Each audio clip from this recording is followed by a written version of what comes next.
side seems like it's low, and I went to my volume. The volume is perfect, man. Okay. Yeah, you sound fine on our end, Chief. Okay.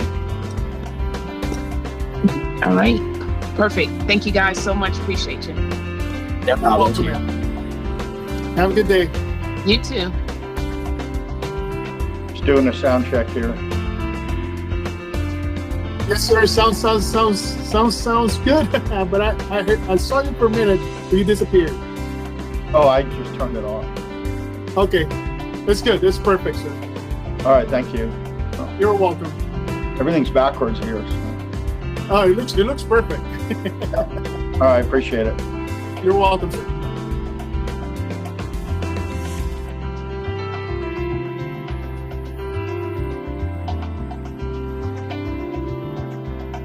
John, can you hear me?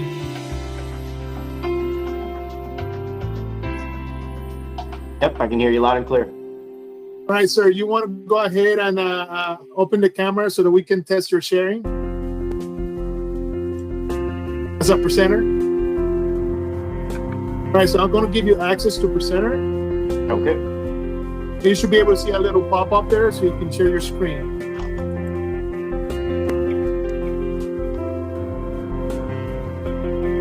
Can you Perfect. see me? Yes, I can see the slide. All right. Mr. Shelby, I can see you. Can you try voice?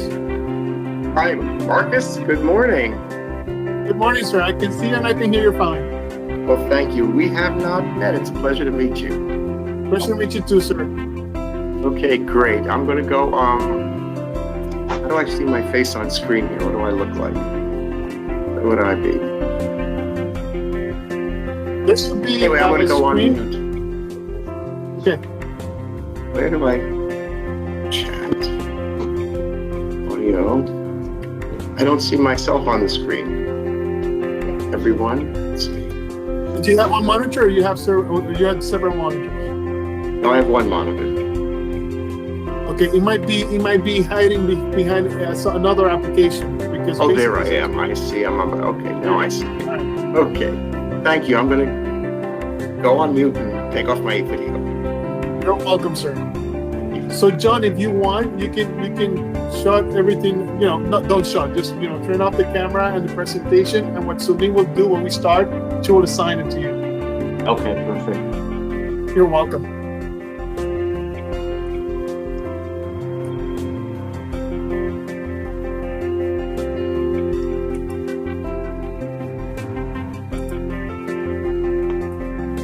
All right, team, all audio and video checks are good for webinar, and now I'm going into the background. Thank you and have a good day.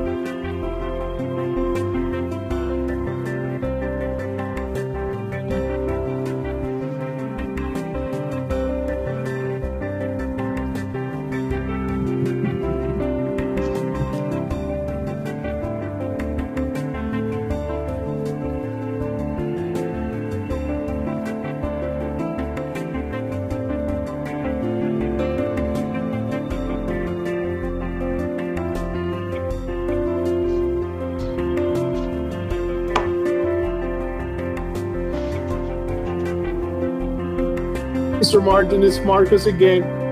You can shut the camera till it's your time to present. There you go.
Hello.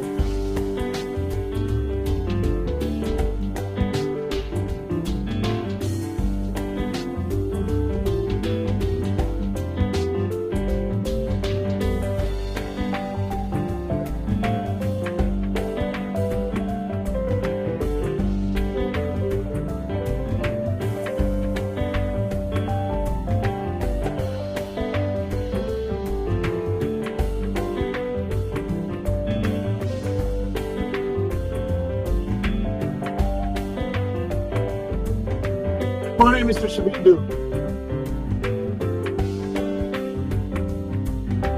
Yeah, good morning. Yes, we can see you. Do you need to present? No, I'm good. I'm here mainly to listen and come in whenever required. Okay, perfect. I can hear you fine, sir. Okay, thank you very much. You're welcome. Have a good day. You too.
Good morning, everyone. The broadcast is now starting. All attendees are in listen-only mode. Call this meeting to order. If we could have a roll call. I'm sorry. If we could please have a moment of silence followed by the Pledge of Allegiance. Please stand.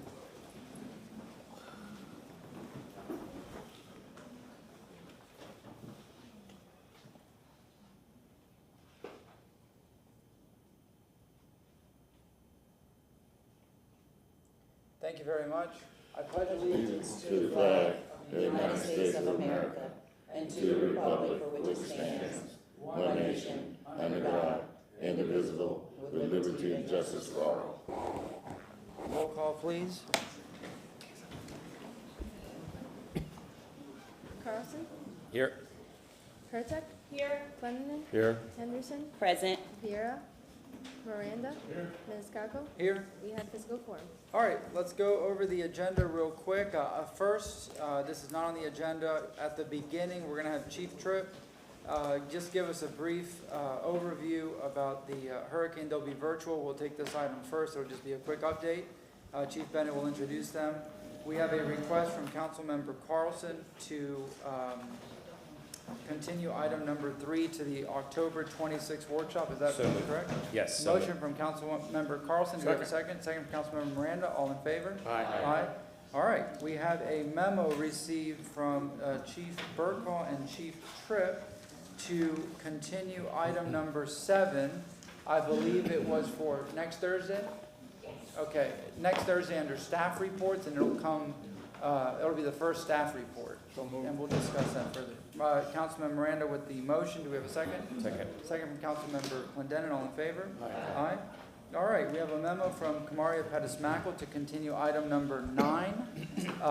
May we have a motion to continue that to the February 22nd, 2024 workshop? Second. Motion from Councilmember Miranda, second from Councilmember Carlson. All in favor? Aye. Aye. And we have a request from Councilmember Carlson to continue item number 10 to the November 30th workshop. Is that correct? Yes. So moved. All right, we have a motion from Councilmember Carlson and a second from Councilmember Clendenin. All in favor? Aye. Aye. Any opposed? All right. We have no registered speakers for today's workshop. let's get a motion to approve the agenda and the addendum. We have a motion from Councilmember Pendennis, second from Councilmember Moran. All in favor? Aye. Aye. All right, Chief Bennett, if you'd like to go first. Good morning, Chairman. Good morning, Council. Good morning, public. John Bennett, Chief of Staff. Unmute yourself. I am not muted on my end. You hear me? Yes, go ahead. Okay, great. John Bennett, Chief of Staff. Good morning, Council. Good morning, public. I appreciate Council's opportunity to allow us to give a quick overview of the last 48 hours of managing the storm. And I also want to thank Council on behalf of the mayor and staff for all the support you give us with the resources to serve the public the way we did over the last 48 hours. We were very fortunate, very blessed, and not so much for some of our region and our neighbors, but we will work alongside them to move things forward. And the last thing I want to highlight before I turn it over to Chief Tripp and John Antipassis is that our relationships in this community are incredible. A quick example, they wanted to open schools yesterday. I got a call at 2:30, and by 4 o'clock when that meeting happened with the county and the school district, the Tampa Police Department had canvassed all the schools in the high-risk areas and gave that feedback to allow that decision support to happen. That is a region-wide relationship that we have in this community, and I think we should all be grateful for that. And with that, I will turn it over to Chief Tripp and John Antipassis to give you a quick overview of the storm timeline. Thank you. Good morning, Council. Chief Tripp here, Tampa Fire Rescue Fire Chief. Once again, thank you all for your assistance. So like Chief Bennett said, over the last 48 hours, I want to definitely give a special thanks to all the departments who assisted us over at the EOC as well as out in the field. And a special thanks to all the first responders who was here working tirelessly to make sure our community was safe. John Antipassis is going to give you a brief overview of the last, actually 96 hours. And we will have, if you have any questions, we will answer afterwards. John?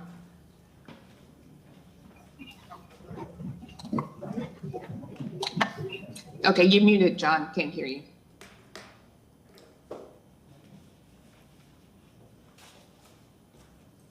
Can you hear me, Chief? Yes, we can hear you now. All right, perfect. Thank you, Council. Can you guys see my screen? Almost there. Yes, we can. Go ahead. Okay, perfect. Thank you, Council. John Antipassis, Emergency Coordinator with the City of Tampa. Just wanted to give you a quick overview of Hurricane Idalia update over the last few days on all really our timeline of events and what we get from the National Weather Service and National Hurricane Center, the protective actions we took as the City of Tampa and with Hillsborough County, then our immediate emergency response actions that we took when the storm came, and then some preliminary damage assessments that we have, and we are ongoing that preliminary damage assessment, but wanted to give you a quick overview as well. Just real quick on the timeline of events, going back even to Friday, we've been monitoring this system, and just showing on the screen here is a satellite image of Hurricane Idalia as it was making its way parallel to our area at the City of Tampa.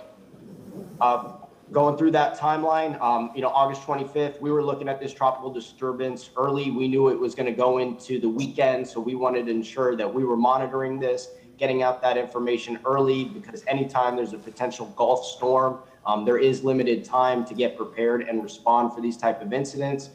Going into August 26th, it turned into a tropical depression about 500 miles south of Tampa. On August 27th, we had Tropical Storm Idalia. Those ice storms have been a big threat for us, going back from Irma, Ian, and now Idalia. Going to August 28th, we had hurricane warnings issued. Then on August 29th, we had potentially a major hurricane forecasted to impact our area, where hurricane warnings and those storm surge warnings were issued for the City of Tampa. And then going into yesterday morning, August 30th, we had the landfall happen up in the Big Bend area over by Taylor County. On the protective actions for the city, we were sending out multiple weather briefings and situation reports to all our stakeholders, including all of City Council, getting those reports. We were ready, put on the ready on Friday evening. We sent out that message going out to the weekend for our city employees to go ahead and start getting prepared with their family members for a potential activation on this incident. We implemented our departmental protective actions. Our departments have individual emergency action plans that they need put in place, and those were implemented during this storm. We also activated our Know Your Role program.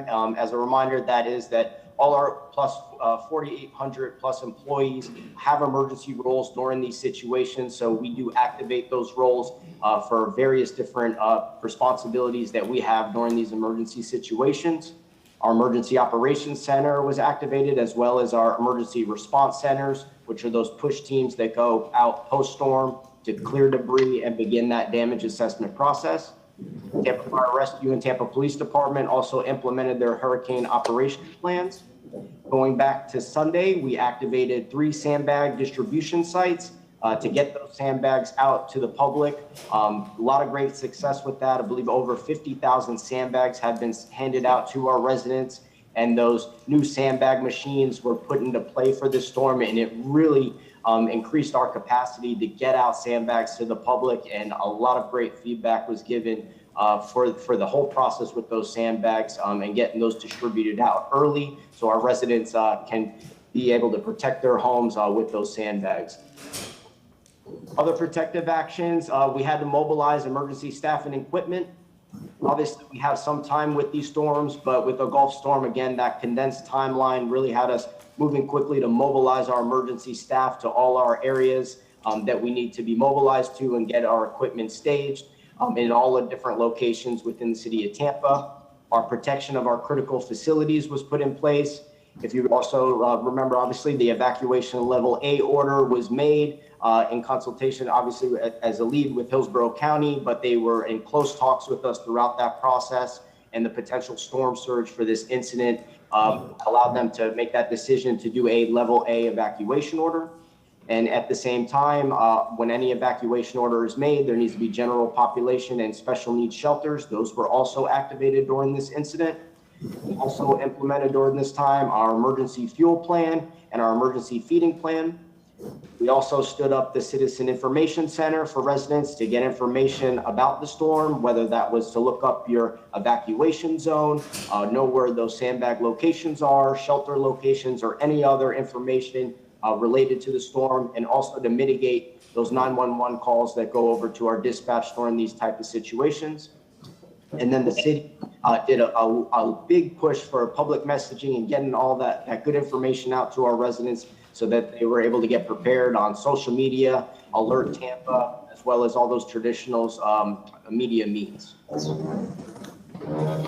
And directly after the storm came through and our impacts started to be realized yesterday, we had initially high water rescues that were being conducted yesterday, flooded street response, as well as barricading to close off streets that were flooded around the city. Our push team response was conducted immediately during daylight hours yesterday. And again, those are those emergency response center push teams that go through our critical roadways throughout the city of Tampa to ensure that debris is off those roads. So first responders can get in and provide those life safety measures.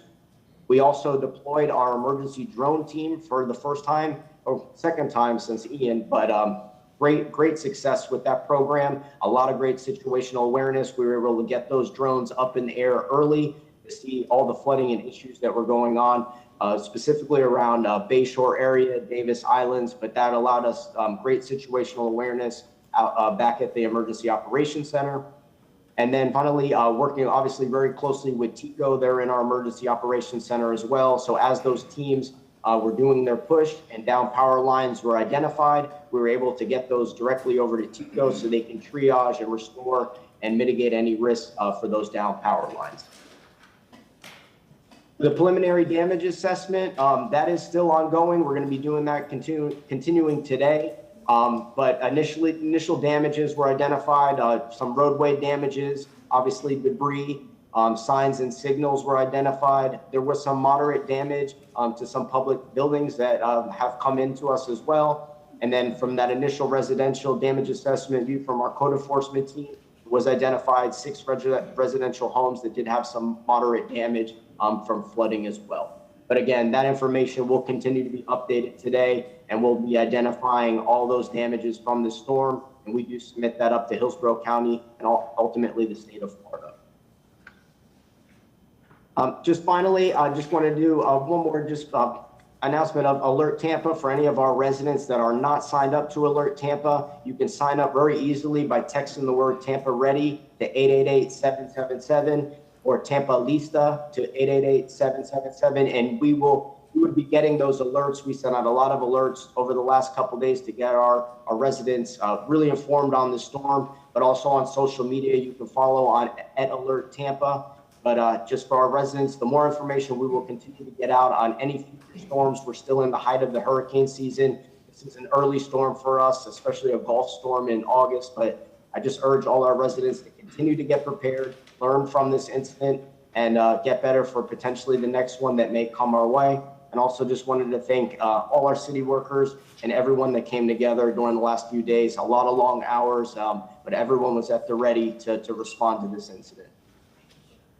And just to reiterate, when John talked about the Alert Tampa messages going out, we also have a translator for our Spanish-speaking community, as well as our ASL community that needs sign language. So we're available if you have any questions. Any questions at this time? Yes, sir. Thank you. I don't have a question. I just wanted to, like I said, ma'am, in my communications with you by text and to you and Chief Burkaw, that we just really appreciate all the hard work of all your men and women in fire and police and everybody in this time. You know, we're all anxious during times like this, and we rely on people like you to help get us through, and we just appreciate that. So God bless you. Thank you. Thank you. Yeah, just to add to that, thank you to all the staff, hardworking staff and fire rescue people and police that were out there away from your families, protecting us and helping to clean up everything. From a city council point of view, we were mainly, I think, dealing with constituent issues, especially in my district. We had massive flooding and other kinds of issues. And I want to say thank you to the department heads for their responsiveness, especially Chief Tripp, Dr. Chief Burkaw, and Vic B-Day. Even with everything that was going on, they were very quick to respond and very quick to get constituent issues. When somebody had flooding in the area or some kind of problem, they dispatched teams immediately. So thank you, everybody. And I'll echo that. Thank you to all the men and women in uniform, first responders. You've been working nonstop around the clock. It has not gone unnoticed, trust me. We really, really appreciate all that you've done. So thank you very much for that update. We appreciate it. All right. Thank you. Thank you very much. All right, next up we have a PowerPoint presentation for the Tampa scorecard, which will be presented by Councilmember Carlson. And then we'll go to public comment. Good morning, everybody. Thank you for allowing me to do this. This is the third time that I've presented Tampa scorecard. And for anybody watching, if you like what's presented, thank City Council for allowing me to present it. If you don't like it, just blame me. Dr. Shivandu should be online. Is he on? Dr. Shivandu is a professor from USF. He's one of their top economists, but he's one of their top data analytics people and does predictive analytics. And you all may remember that when we first put this together, we had consultants from Florida Chamber Foundation, their economist, Bieber at University of Florida, and especially USF, and Dr. Moaz Limiyam, who was the Dean of the College of Business at USF, was a big help to us. And now he's the president of the University of North Florida, and he's still helping us, and he says hello to everybody, sends his greetings. He provided Dr. Shivandu, who has also looked through this, and he should be online soon, and he'll help us answer questions at the end. Also, I have Alex Frey, who was an intern here a couple years ago for one of our previous colleagues, was an economics major at USF. Now he's at University of North Carolina getting his PhD. He helped us put together this, as well as Jason Marlowe, my former legislative aide. Good morning, Bill. I'm here. Hey, good morning. Thank you for your help. So the first thing we put on the slides is what gets measured gets done. You all know if you measure something and you follow it, it gets done, right? And if you look at I like to compare this to the capital markets. If you look at companies, if anybody invests in stock, there are a standard set of metrics that you look at. You look at whether a company's profitable or not. You look at the stock value. You look at other key metrics. And those metrics are measured by accounting standards and also by the SEC standards and other laws. For cities, there's no standard like that. And so cities can measure whatever they want. And so you can pick anything you want to say you're doing a good job, or somebody can pick whatever they want to show that you're doing a bad job. So what we did was we looked at the best cities in the world to look at how they measure themselves. Before I get to that, I just want to talk about leadership for a second. There's a professor, Ron Heifetz from the Kennedy School, and he said, what people resist is not change per se, but loss. Progress on problems is the measure of leadership. Leaders mobilize people to face problems, and communities make progress on problems because leaders challenge them and help them to do so. An example is our colleague, Mr. Vieira, Councilmember Vieira, has pushed us for the last few years to look at public safety.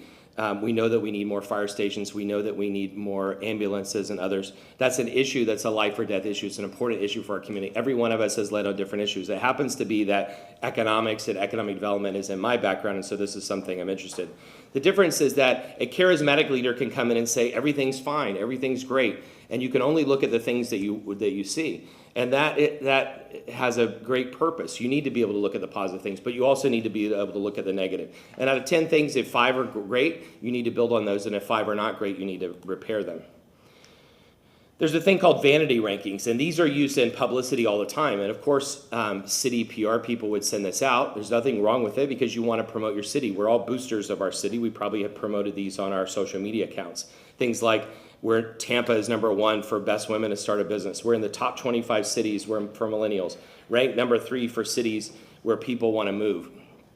These could be good or bad depending on your perspective, but these are kinds of things that are promoted. The difference is that vanity rankings are done by magazines and online websites that want to promote themselves. So when they create a list, they get publicity in each of the cities that they write about. And most often they're using regional data, not city data. Because we are part of a region, Tampa Bay, or the MSA, Tampa, St. Petersburg, Clearwater area, typically it gets measured differently. So this is a list a recent one that has gone out. We're one of the top 10 metros for people coming into the city, and that's promoted as Tampa is one of the top places that people want to move to. This is the actual chart from the website where this came from. This is the most recent vanity ranking that we promoted. Again, nothing wrong with promoting it. The difference is, if you look at the top left, it says Metro. It's MSA. It's not Tampa. It says Tampa in the ranking because just like Atlanta, they'll list Atlanta or Orlando. They don't say Orlando metro area, Atlanta metro area. They don't, and a lot of times when they say Miami, they're even including Fort Lauderdale. This is not the city. If you're looking at a company, companies have holding companies and they have businesses, SBUs or business units underneath them. You need to understand, if you have a picture of the whole company, you need to also know what the business units are looking like. And so what we wanted to do is look at that. We researched how the best cities in the world measure themselves and create a list of key metrics. So we looked at all the best cities and looked at how they promote themselves, what they measure, what the real valid economics lists are that people look at. We worked with professors like Dr. Shimandu and came up with a methodology. How is it different? How is Tampa Scorecard different? Because people say, well, isn't it like the Tampa Bay Partnership one, which Dr. Shimandu helps put together, by the way. Number one, it's Tampa-only data. It's not MSA. So like I said before, sometimes people say Tampa, but they really mean Tampa Bay. This is only Tampa data. It's high-level indicators only. One of the pieces of feedback is, why do you only have 10 indicators instead of 300? You can do 300. I'm on the board of the Florida Chamber Foundation, and we put out the Florida scorecard, and there are lots and lots of data points there. The thing is, just like with companies, you can look at 300, but what are the top 10 most important ones? What are the ones like profitability that you need to look at, or price per share, profit per share? And we're also looking at outcome instead of output, right? So an output might be we got more ambulances. The outcome would be that we save more lives, right? It compares Tampa to peer cities. So we looked at the top 6 largest cities in Florida, and only by city again. For each one, we used the same measure. And then we looked also at benchmark cities. And we picked Austin, Charlotte, and Atlanta because those are 3 that have been discussed a lot in the community. We also use, just so you know where the data came from, this is data that's available to anybody. You all can go to the Census Bureau and pull this data yourself right now. And some of it we got from other government data sources like the FBI crime rankings. And it's vetted by top economists, as I mentioned before. So here are the top line indicators that we're looking at. We broke down some of them. Per capita income. Unfortunately, for countries, and even states, the top indicator that we would use is the overall economic measure, which is GDP, gross domestic product. There is a gross state product. There's also a gross regional product, but there's no city version of it. And all the top economists I've talked to said that there's no easy way to get the city number. So we have to approximate that. If we had that number, that would be the number one number we would go at. That would be the one like profitability for companies. But we can look at per capita income. We can look at median household income, poverty rate, unemployment rate, home ownership rate, violent crime rate, and educational attainment. This is kind of the consensus from what we looked at. So let's start on the data. By the way, we went back to 2011 with the data. Some of them may be 2012, but mostly 2011. And the reason is that the Great Recession was 2009. And the Great Recession ended in 2009. And so if you count 2010, it may be an anomaly. So we looked at 2011 because that's really the start of the new economic cycle, so we can follow everything. If you look here, by far, Fort Lauderdale has the highest per capita income. And per capita income is where you take all the income of the community divided by the number of people. So every city has different number of population. And if you just look at the income based on the whole population, you get a distorted view because what really counts is how does it affect individual people. So this is per capita. Fort Lauderdale is generally high. One of the strategies for cities is you can get a lot of millionaires and billionaires to come to your city and the numbers can move up. Singapore, which I mentioned a lot, has something like 26 billionaires. But you'll see the other effect of this in a minute. What's interesting here, Tampa is red. And so for most of think about 2011 to 2020 was the greatest economic boom in American history. The whole country boomed. And so, what did Tampa do in relation to that? What we see here is somewhere around 2018, St. Petersburg passed Tampa for the first time. And so Fort Lauderdale's number one, St. Petersburg's number two. So there's questions about, what is St. Petersburg doing differently? The rest of them kind of moved in the same direction, although you see Jacksonville drop behind Miami. Then we look at, you look at numerator and denominator. Are there any factors that could throw these numbers off? So we looked at what's the percentage of the population that makes more than 200,000? This measures for the millionaires that are in the community. Tampa has the second highest percentage of them compared to Fort Lauderdale. So you see why, one of the reasons why Fort Lauderdale's per capita income is high is because there's so many wealthy people. And I didn't measure above 10 million, but they're the ultra wealthier in Fort Lauderdale. But what you see there compared to the other peer cities, our percentage is higher. And so that would throw off our per capita income. If we accounted for that, it might make our per capita smaller. So then we look at per capita income compared to our benchmark cities. And what this shows is that Tampa is the red at the bottom. So compared to our benchmark cities like Austin, Charlotte, and Atlanta, they're way ahead of us. Maybe we're the closest to Charlotte, but they're all way ahead of us. But the more interesting thing is, look at the trajectory that they're on. Look at the trajectory that Atlanta is on and Austin. They're going up at a higher angle. They're growing at a faster pace than we are. So that means that we're growing, but not at a fast enough pace. That means that if our goal, for example, was to be the best city in the U.S. based on economic measures, we need to do a lot more to move that number up faster because we're not only not close to most of our benchmark cities, but we're not moving fast enough. Median household income. So the difference between median and per capita is median looks at the whole household, but it also takes the midpoint of all the range of the different distribution of incomes. And so what this shows is that Fort Lauderdale is on top, as you might have expected from earlier. St. Petersburg is number two. You look at the gap between Tampa and St. Pete. Tampa's the red and St. Pete is the black. It means that one of our peer cities just in our region is growing at a very rapid rate. You also see that Jacksonville dipped below St. Pete and dipped below Tampa and Orlando in the last few years. So they're not necessarily a city that we want to follow.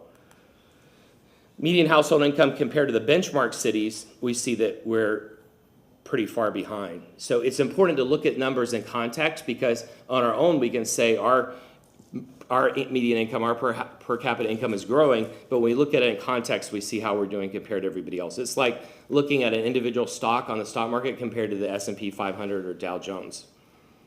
Median income disparity between average male and female full-time workers. So this is on average what a man earns versus a woman. So you see in Miami, the difference is $5,000. So a man will earn $5,000 more than a woman. But in Tampa, it's $9,000. And it's gone up. So Fort Lauderdale is worse than us. Orlando's worse. But this is a number. When I speak to groups of women, they are pretty upset about this number. It's something that we need to address. So then we look at how is it tracked over time. So you see Tampa's the red. We see around 2018, Tampa dipped below Fort Lauderdale. And then also around 2019, dipped below Orlando. So this is a number you want to be in the opposite direction, so that is good that we dip below those two because we want that number to go down, but we see the trajectory was going up by 2021 and we needed to go down even further. The best in the state then are Miami and St. Petersburg at addressing the income disparity between men and women. So income disparity between African Americans and Caucasians. So again, what does an average African American earn versus an average white person? Jacksonville, the difference is $14,000. Fort Lauderdale, you see Fort Lauderdale had the highest per capita income, but they have an income disparity of $47,000. But in Tampa, it's $31,000. And you compare just in the Bay Area, again, why is it important to look at the business units instead of just the holding company? The difference between St. Pete and Tampa is $6,000, $7,000 a year. $25,000 in St. Pete, $32,000 in Tampa. What this shows is that Fort Lauderdale has been worse and consistently worse and is going up. Tampa, though, is the second worst among the 6 major cities in Florida, and the problem is that the trajectory is that it's going up. And so we want it to go in the other direction. We don't want it to go up. Then we look at the middle class. Like middle class is a measure of effectiveness of economics in the United States. How does the middle class do? You see that Tampa is second to last in terms of percentage of population that's in the middle class. A community cannot survive just on bringing millionaires in. You need to also affect the middle class. You see from 2010 to 2020 was the greatest boom in American history in economics. Tampa's middle class between 2011 and 2016 actually shrank. And then from 2016 it started to grow, but only slightly. It shows that we have a lot of work to do. Number one for middle class is St. Petersburg at 47%. Percentage of population living in poverty, this number we want to be low. St. Petersburg has the lowest, 12.4%. You see that they've been on a gradual decline. They've obviously, since 2014, had a program to end poverty, although it's popped up a little bit the last year. And look at Tampa. Tampa is the second worst among the 6 major cities. Although it's been declining, it's still higher than our peers. Percentage of people living in poverty compared to our benchmark cities. Atlanta is worse than us, but we're not as good as Austin and Charlotte. This is unemployment rate. There are different ways of looking at unemployment rate, and this number goes up and down. This was as of 2021. What it shows, just trending over time, St. Petersburg has the best unemployment rate. Look, they're the black line on the bottom, and then their unemployment rate was going down. That typically happens when you're in a good booming economy. Anything below 5% is considered excellent. In fact, it's maybe too much because then it causes inflation, as we're seeing now. But Tampa in the last 2 years has now gone to tied with number 3. So we're in the middle of the pack there, which shows we're at least moving in the right direction. Home ownership rate. Home ownership rate is just like middle class is a sign of building intergenerational wealth. I put Singapore in because they have a unique program that we can't copy, but theirs is 92%. St. Petersburg has the best among our peer cities, almost 63%, and we're at 50%. We're in the middle of the pack. And that number is higher than it was, but we need to obviously work on that. You look at the trend over time. St. Petersburg, starting in 2016, surpassed Jacksonville, and now by far is the highest among our peer cities in the state. Again, we're in the middle of the pack. We've consistently been there. We're not really moving up. We're just moving sideways. In fact, from 2011 to 2019, again, the biggest boom in American history, our homeownership rate went down. This one I spent a lot of time on in the last few days, and thank you to Chief Burkall and Chief Bennett for helping me with this, despite the storm. This chart is actually from the FBI list. The page actually creates this chart. And we went back and forth about it. Chief Burkall has the updated numbers for 2021 and 2022. They submitted it to the state. The state did not submit it in time, and so it's not included in the FBI charts, and I only want to show the actual FBI chart. It's pretty consistent, so it kind of stayed the same or popped up slightly. But what it shows is a spike over the last couple of years in the violent crime rate. Now, when you look at statistics, you can present statistics that make it look good or make it look bad. This chart, if you look at it by itself, would make it look bad, and there are lots of theories on why this happened, and Chief Burkall will come talk to us at a future point about his perspectives on this. If you compare this to the home ownership rate, the disparity rates, the poverty rate, you can see a correlation there as well. But look at the next page. This is why context matters. If you compare this to our peer cities in Florida, on a per 100,000 basis, we're the best in the state. So again, you look at this chart, you think we're doing a terrible job. You look at this chart and you think we're doing a great job. So again, it depends on how you present statistics. But we went back and forth with them, and they gave me approval to show these. By the way, there are two different sets of statistics they show. One is to the National Chiefs Organization, and one is to the FBI. I use the FBI. This is just the percentage of people that have a bachelor's degree, and we're highest among our peers in the state, which is a good sign. But compared to our benchmarks, we're the lowest. Michael Porter, many of you may have heard of, wrote the book on competitive strategy and competitive advantage from Harvard Business School, and also competitive advantage of nations, competitive advantage of the inner city. And what he talks about is the difference between price and differentiation. Consumers tend to be more price sensitive if they are purchasing products that are undifferentiated, where quality is not particularly important to them. Strategy is about making choices. It's about deliberately choosing to be different. If somebody came to you with a BMW, a brand new BMW, and said, I'm going to charge you $10,000, you would probably question why. So would you rather be selling something that's high quality and where you can charge more, or would you rather charge less and compete on price? You all know from the hundreds of emails we've gotten about the tax increase, people are suffering right now. They don't think that Tampa is a cheap place to live.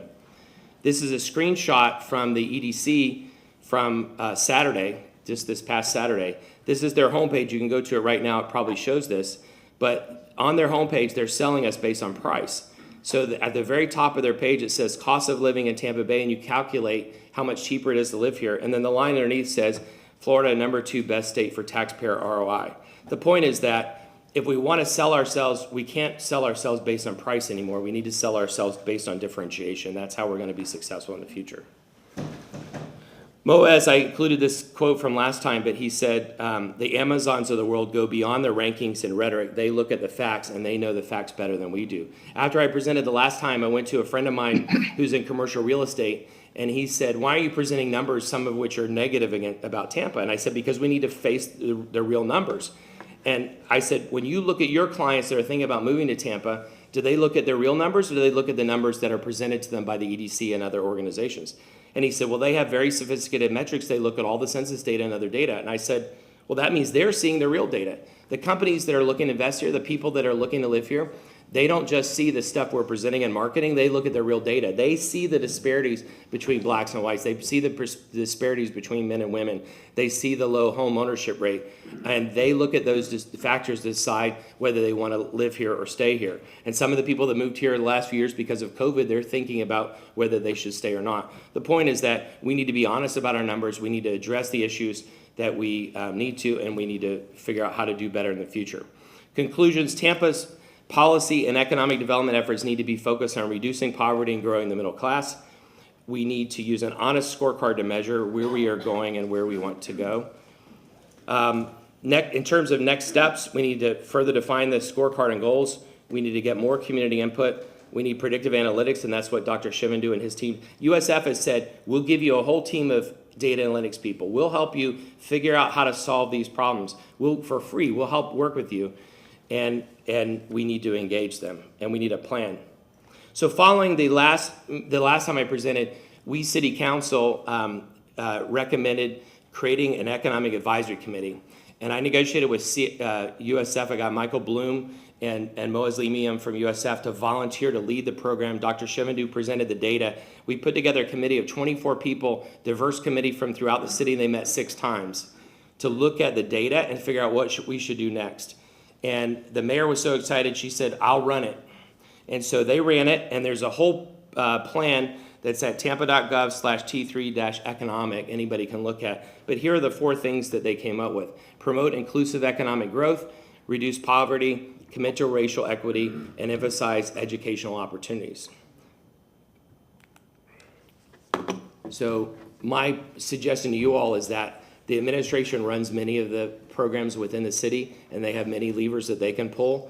But this is now also up to us. We all are involved in the community as volunteers. We're policymakers. We can support budget priorities. We can support initiatives, especially through the CRAs. And so really, it's up to us to try to figure out, do we want to address these numbers and how? So thank you. That was a wonderful presentation. I appreciate all your hard work and everybody that took part in it. You bring up a lot of very good points. First and foremost, why is there income inequality? Why is a man earning more than a woman doing the same job? I never understood that, and I just think that's unfair and wrong. I'm glad to see a lot of positive mentions here in regards to bachelor's degrees. The crime rate going down, even though it showed an increase in 2020, we've had almost 1,000 days since. So I'm not asking you, but I'd like to see how we've fared since 2020. Now that we're approaching the end of 2023, to see if we're making any improvements or if it's going up. On the last page, the one that's right after this, it shows per capita income, Tampa at 40,000 and Naples at 126. I mean, Naples, as I know it, is a lot of wealth, a lot of retayees, and same with labor. You mean Fort Lauderdale, right?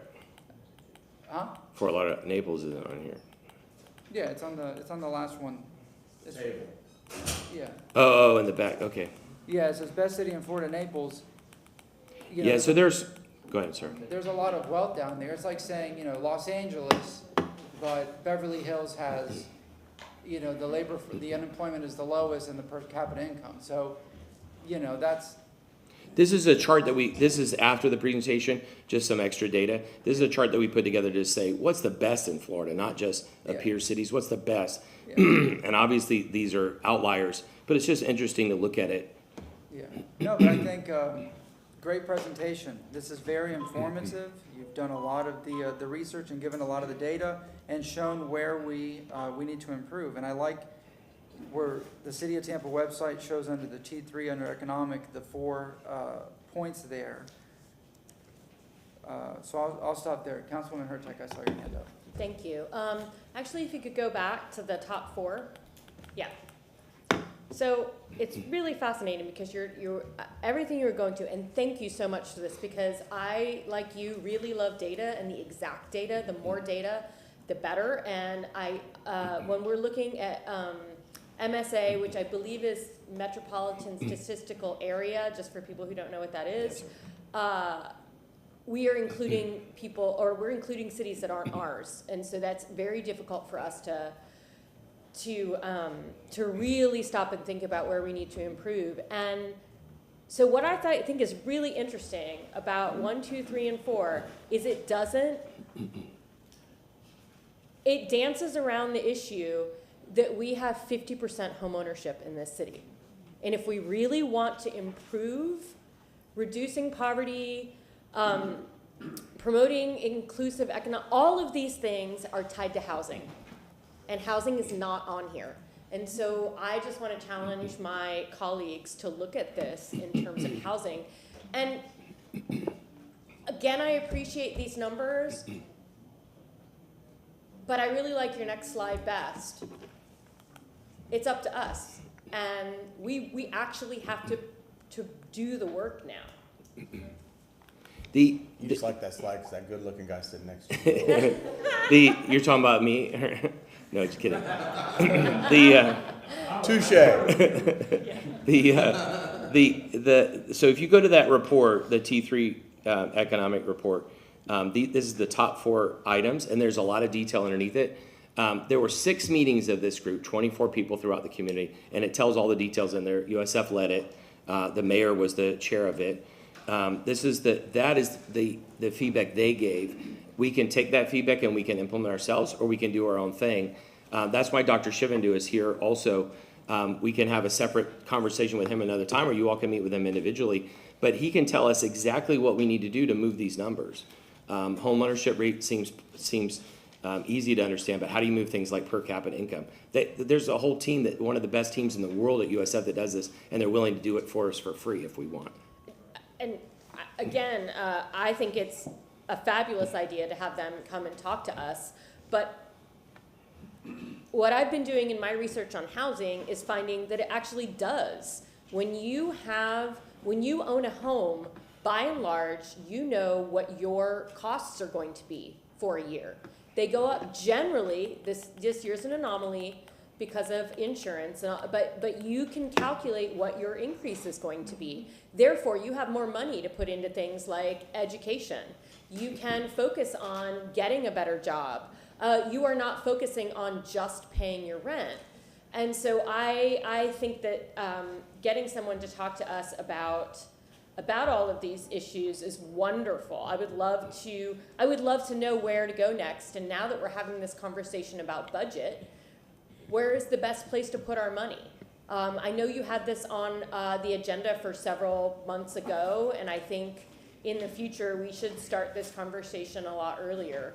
But I'm really looking forward. Maybe we can start this conversation and have someone come to, I at least want to start having this conversation, but I think as we've found,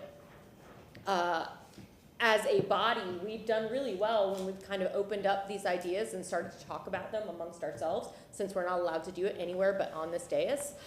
So I would love, if no one else wants to schedule a time for these USF and other folks to come and really dig in with us on the things we can do to move the needle to make a difference. One thing, if you look at this chart, you see, again, during the biggest boom in economic boom in American history, Tampa's home ownership rate went down. And then it's only come up in the last couple of years, but only slightly, and it's been flat pretty much the whole time. And so one of the excuses might be, well, Tampa had a lot of millennials move in, or had a lot of, and people want to rent. But St. Peter's is also a place that's had a lot of millennials and Generation Z move in, and their home ownership rate has skyrocketed, and they're doing really well at it. And so we need to figure out, what we need to do to help people move into longer term investments. And I will say that one thing St. Pete has that we don't is a lot of missing middle housing. Councilman Miranda, Councilman Vieira. Thank you. I appreciate it very much. It's a time in life of 10 years. But even in the last slide with the ownership, I don't see any rate that went up. When you look at the black line, that St. Peter was 64, now it's 62.7. I see the yellow line, which is Jacksonville, was at 60 plus. It went down to 56. I see Tampa in red from 53, 54, maybe 55% down to 50. I see the green line, which is Orlando, went up from 40-some% down to 38. I see the purple line, which is Miami, went down from 35% down to 30. So we're all in the same bunch. I mean, you can look at it any way anybody wants to. When I look at the unemployment rate, St. Pete was at 6, went down to 3. Tampa was at 7, went down to 3.5. When you do the math, it's 50%. Any way you look at it, they went down 50%, and so did the city of Tampa, which is a positive in this point. They were at 6%, went down to 3. We were at 7, went down to 3.5. So I tried to calculate this all in my mind. I couldn't remember all the charts, but if you do an analytical study of where we really come from the old days of cigar making and American can, Reynolds can, and aluminum can. Guess what you find in Tampa? From the 70s or the 60s to now, we have been the most progressive. When I was a kid in Tampa, the tallest building was the Floridan Hotel. There was no area on the west of us, east of us, none. There was La Draga, which means the area where nobody wanted to live. There was no Arbor Highland, there was nothing. It was Staten Island with all the citrus nitrate would blow over, and the old people and good people in Davis Island would be all white. No matter what kind of car you had, it was white for a long time. So we have come in such a long way, and I'm not saying it's negative. I'm saying that I can read the facts, but the principal numbers that I see, even here, when you look at it, you look at any one green, and it all went down, and I mean, look at St. Pete again, make sure I didn't make a mistake, because I was just reading it. Yeah, they were at 6, went down to 3, and Tampa was at 7, if I recall. Tampa is what number? Red, and they went down to 3.5, so there is no dispute. We both went down, but we went down to equal amount, 50%. I do not, tell me one individual that you see anywhere in the city, or anywhere in the state, or anywhere in the nation, and they ask you, where do you live? You'll never say, I live in Tampa Bay. They'll laugh at you. That's a body of water. None says that. I'm not questioning you, I'm questioning what I see the people tell me. They don't live in Tampa Bay, they live in the city of Tampa. Tampa, and I like to sit down with these professors that go back to the 70s. Let them tell me where we come up. There was no downtown. There was 600 people. 6 were looking for a job and 54 were in jail. That's how it was when I got elected. There was no buildings here. Bill Poe in 1976 or 77 started the process here across the street, and it became the first spur. All those mayors that I ever had a chance of working with did something to make it where we're at today. And I'm not questioning you, believe me, I appreciate what you're doing. I really do, because it energizes all of us. But when I see all these things, and I see things you got to look at that nobody talks about, there's only 2 water departments in the state of Florida that has a AAA rating. And Tampa's one of them. There's only 13 in the whole country of the United States of America. 13, and Tampa's one of them. So these are things that are not on this chart. These are things that create the opportunity to come live here. This is not to tell you, if you go back to the statistics about education and the way living and the poverty rate, how many people lived in the housing projects, how many people did that, to where they're at today, Tampa blows their door down. And St. Pete has always been a little bit better. Fort Lauderdale, Miami used to be what everybody wanted to be at one time. Not anymore. They're going there. But what happened to Miami and that Fort Lauderdale area is they had an enormous influx of people from other countries that came in and really stuck in and really made it grow, because they brought more and more growth, more and more families. Tampa had that back in the 20s and the 30s, and they still have that to some degree. But I'm not disappointed. I knew when the figures started coming out in my mind, I was calculating right quick the math, and when you look at where we were and where we're at compared to everybody else, if we're behind, we're not that far behind. But thank you very much. I really appreciate it. Thank you very much, sir. I just wanted to thank you for your obvious hard work and your passion. It takes a lot of hard work and a lot of passion. You know, one of the things that I think really troubles people in the city of Tampa is the new reality, which is with, you know, inflation, 7.5% inflation in the Tampa area, et cetera, people going, is this the new reality for Tampa? And I think that the real issue before us, a lot of people here say, don't New York my Tampa, which I always think is a misguided statement. I think the real way to say it is don't Miami my Tampa. Nothing wrong with the good people of Miami. You've had a lot of family members live there, et cetera, but which is that mass concentration of wealth, the smaller middle class, et cetera, those types of issues, we're seeing more and more happen in Tampa, especially because of inflation and the rising cost of living here. You look at some issues, I think we've done you know, the city's done a good job over the last few years. Take a look at housing, you know, pushing 30% of CRA funds and all CRAs into affordable housing. That's a revolutionary move, as well as the things that we've done in the general budget and with federal help through training, obviously a lot of different things through apprenticeships and whatnot.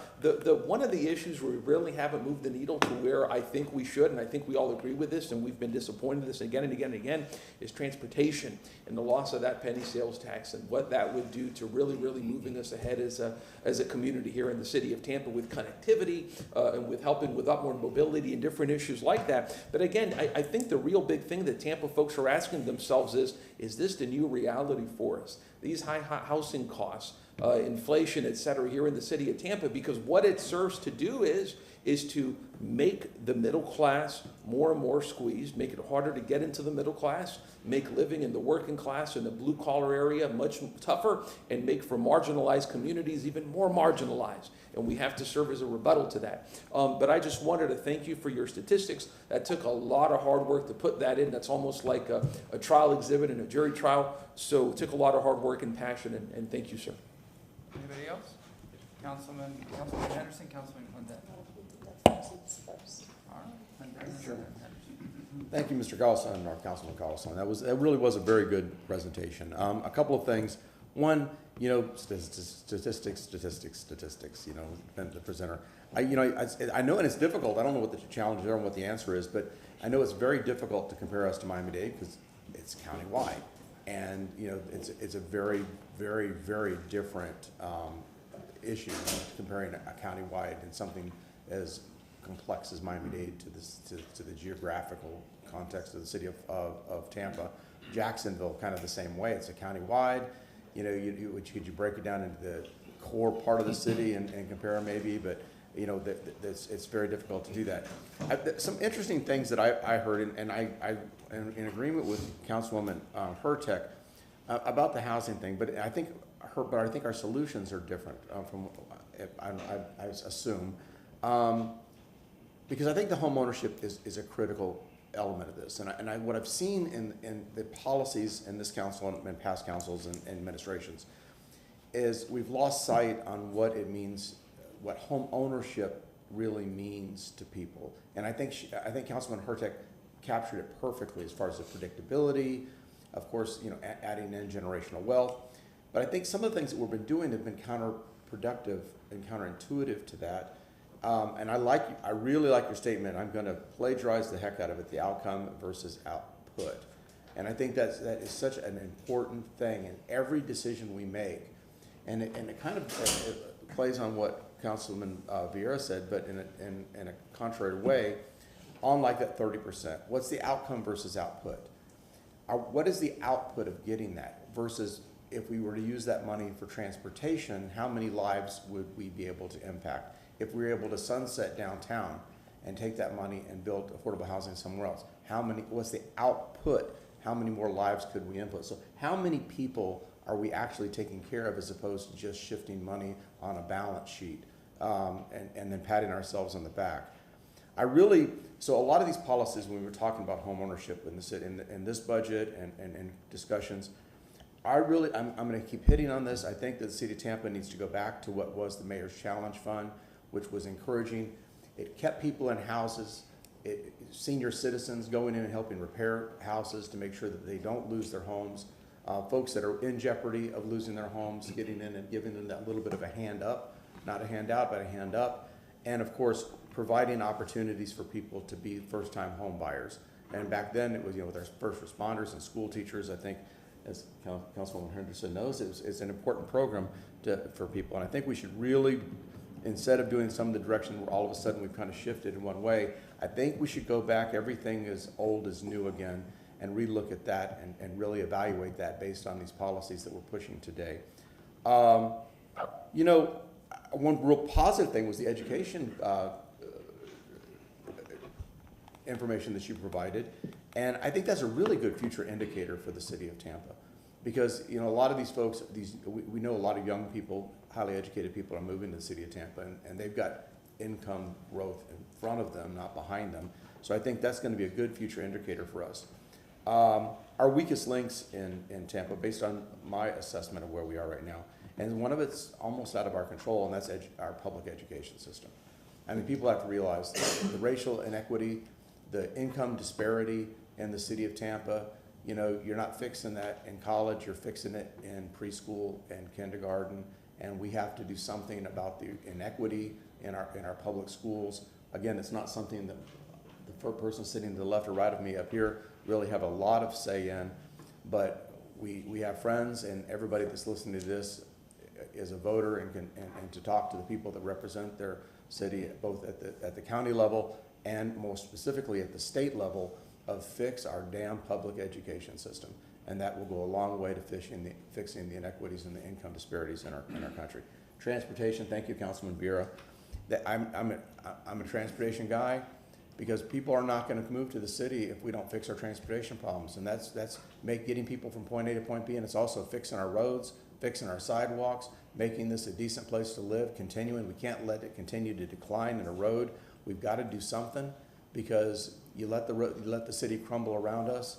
None of these numbers are going to matter in 10 or 15 years if people come here and it looks like we're a third world country. Thank you. Councilwoman Henderson. Good morning, Councilman Carlson. Thank you so much for your scorecard presentation. I can hear your passion about this very topic, and data is important. We look at data in education to drive progress in students. We have to do that for our cities as well. So I just wanted to say that it is also very timely that we're having this conversation about the scorecard as it relates to the fact that we're actually in budget season. If you go back to your second to last slide, right before our picture, I think that'll give me a better visual of the 4 things that we, right there, yes, promoting inclusive economic growth, reducing poverty, committing to racial equity, and of course, emphasizing educational opportunities. That right there really falls in line with, if you look at and consider the budget presentation that was presented to us by staff, there are so many opportunities for us with the millage to actually put a dent in these very things right here. I know Mintiz Knight, also Tony Daniels sitting in the office, in the audience, he talks about reparations all the time, every time he comes to council. And so maybe that's not the exact word that I would use, but there are opportunities within the budget for us to provide better housing opportunities, as well as improving our parks. And all of these kind of things that are presented in the current budget,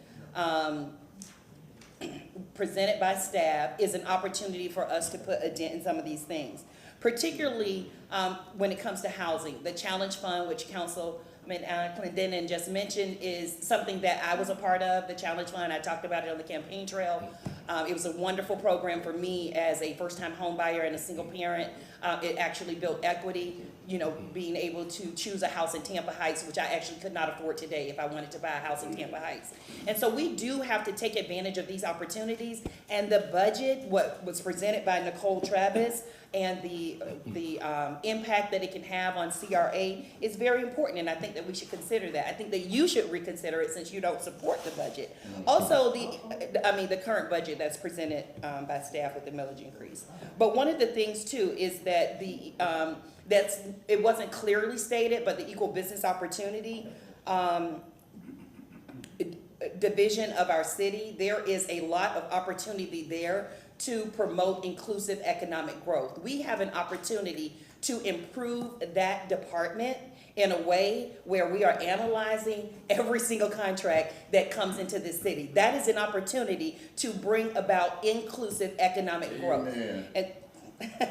And so the other thing that I wanted to say too, even regarding the bachelor's degrees, we have an opportunity in this city to, yes, because we have, an improvement in students earning bachelor's degrees, we also want them to come back home. So therefore, we need to create opportunities for them to want to be here. I went off to Atlanta. I was ready to go to Atlanta because I thought that there would be better opportunities for me there, especially as an African-American woman, before coming back to Tampa, when Tampa was paying $18,900, which is about $9 an hour for teachers in 1986 when I graduated from college, versus in Atlanta, they were already making about $28,000 versus almost 19. So there was this huge disparity in salaries. And so there's just so many opportunities that we have to address. I really appreciate that last slide as it relates to the areas that we can improve. You put up our picture to say that it's up to us. So that is a driving force for me. It is even more motivation to look at these 4 items based on the scorecard that you've presented to us to make an impact right here on the dais. So thank you so much for your presentation. Thank you very much. Thank you, sir. Could I get just Dr. Chivanu, do you have any, since we didn't ask you to speak, could you just give us 30 seconds of any final thought you have? Thank you very much. I think it was a very good presentation. A lot of new points came up. And in many ways, the work that we do for the state of the region kind of is aligned with the numbers that you presented. Obviously, one of the things that you pointed out, we look at the MSA level and we don't look at the city level. And I think your scorecard is one of the very few scorecards which are at the city level. So I must compliment you for all the effort that you have put in. Your research team is a great work.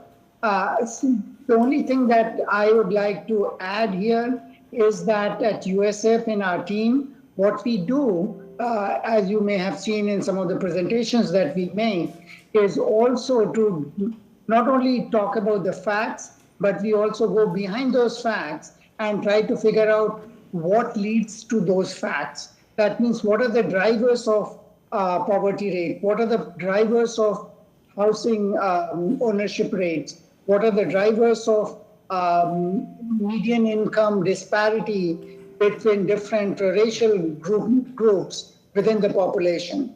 And then from there, we try to pick out those action areas where the policymakers can take some action to change the facts. So we go behind those things to drive the causal relationships between what we observe in facts and what is behind them. What are the inputs that need to be put in order to change the outcomes? And obviously, predictive analytics is one of the things that we take pride that we are very good at it, and we have been doing it both in our presentations that we make and also as a focus within MUMA College of Business. Predictive analytics is one of the big things that we take pride that we are leaders in the country in terms of methods and the capabilities that are within the college in which we impart to our students. So thank you very much, and I'll be more than happy, me and my team, and I think the MUMA College of Business and USF, to help city in any ways which can kind of increase the competitiveness of our city compared to other cities in terms of lower poverty rates, in terms of lower disparities, etc. So thank you very much, and please count us in any effort that you all decide where we can be of any help. Thank you very much. Thank you so much for your help. And if any of you would like his contact information, you can get it from me or my legislative aide. One last thing, imagine you have a kid that has on the report card 2 A's, a B, and 2 C's. And they're doing great, but you want them to get all A's. And so there are some A's here, there's some B's, and there's some C's. We just want to make sure we make all A's. We want to be a straight A city. Thank you. Thank you very much. All right. Yes, ma'am? Yeah, I actually wanted to bring up one more thing. As I was listening to him speak and listening to the fellow council members, I think it's very interesting that we are #1 in degrees, but yeah, we're low in pay and low in home ownership. So what that tells me is that people with degrees aren't maximizing their potential here. And that is something that we see in, I'll be honest, the work I do overseas in very impoverished countries. People have wonderful degrees, but no jobs in which to use those degrees. So I'd be very interested to see what the correlation is between degrees and whether or not people are working in their fields. And if so, are we getting people who are getting degrees in things where the salaries are very low? So I would really love USF to come and talk to us about those disparities, because if we have such a high education, why don't we have the salaries that match? Councilman Miranda, Councilman Clinton. Well, I'm not the smartest guy in the world, I admit to that, but I think there's 2 reasons. First of all, the kids that are born and raised in Tampa, coming home and staying in Tampa, wherever you went to college, they want to come back because Tampa's a growing city. What the kids need, they want to have their lifestyle and the mannerism that they choose. That's #1. And #2, the kids that come from other places, University of Tampa University of Tampa in attendance now is larger than Wake Forest and Princeton's in attendance. Something you never heard of, but look at it, where it's at. Most of those kids now want to stay here because they like the ambience, they like the city, they like the environment, they like everything. So that's the answer. And until time catches up, at first we didn't have any graduates to speak of. Now we have a lot of graduates, and now we used to have a tech company in Tampa, never. Now there's competition in tech company to come to Tampa. So as I read anyway, so I think in the next 5 years that'll level up, and that's my opinion. It certainly could be challenged at any time, but I just feel that the kids are staying because they realize that the future is here. Yes, sir. You know, it just dawned on me in this discussion, and I got caught in the same trap that I hate other people getting caught in, is what's missing in here is our trades.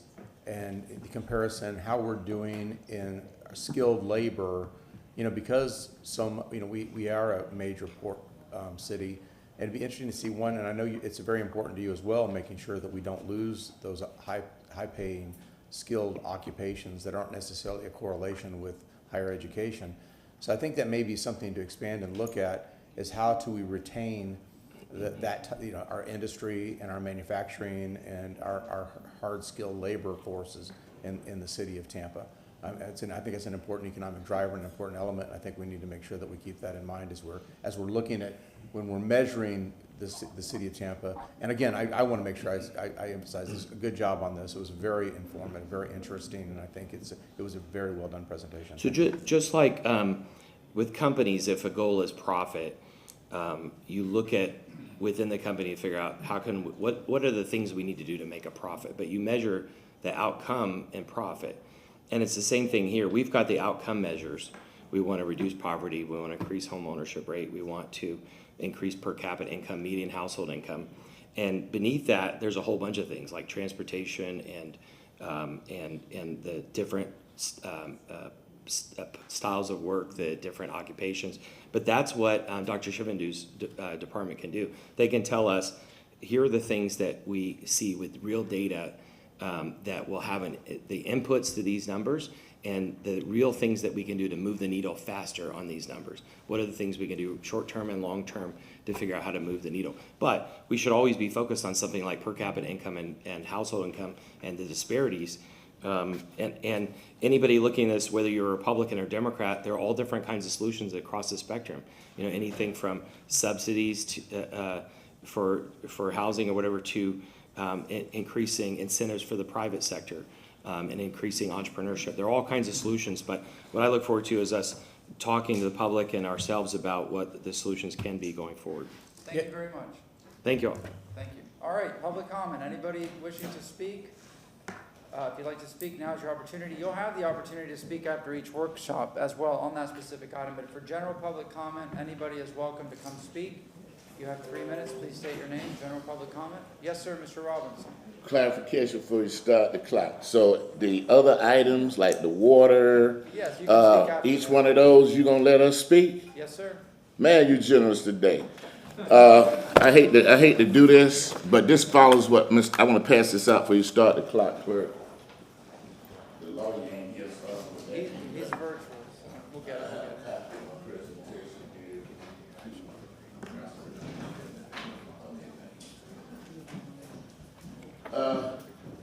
Hold up back the clock. Now, let me get situated here. Let everybody get their paper. Boy, y'all being generous today.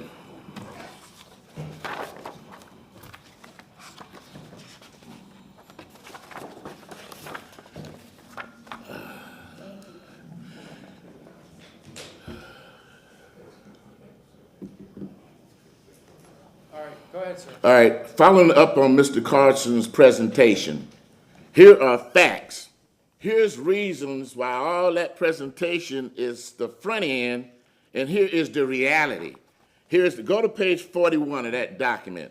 This is the development agreement for Tampa Heights Riverfront Development Agreement, Mrs. Hertek and Mrs. Henderson. Okay?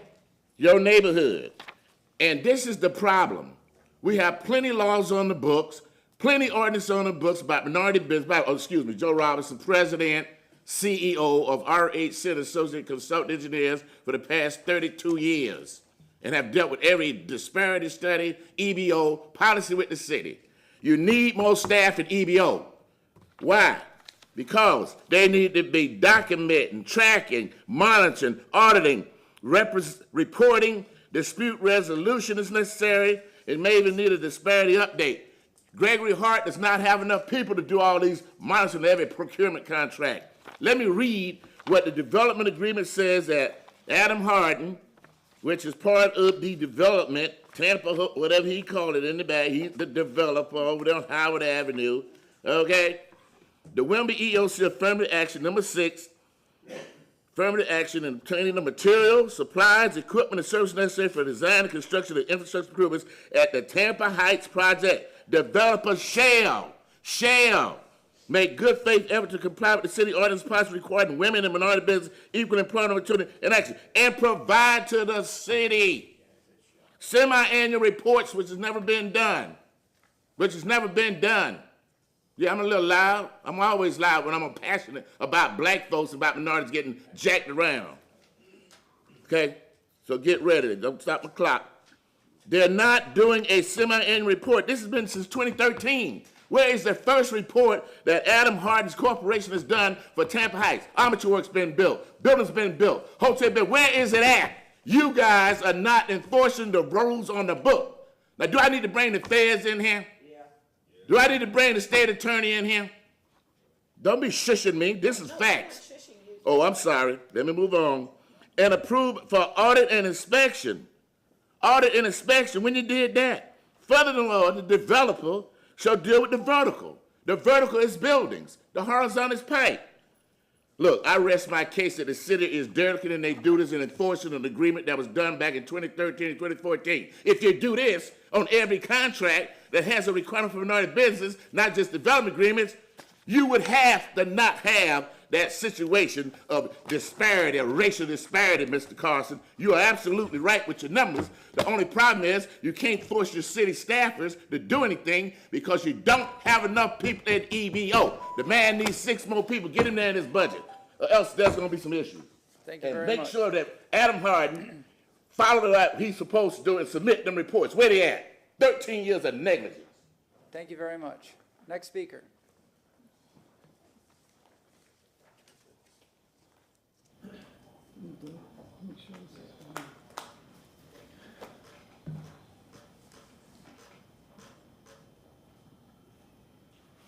Not real familiar with how this works.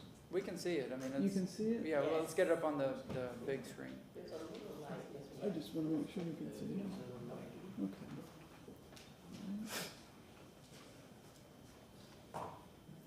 Caroline Bennett, I got something I want to show you. Well, people of Solid, y'all want to know if it was going to flood or not. I'm in Port Tampa.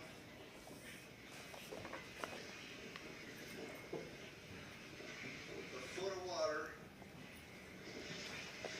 the first floor of the house, and the streets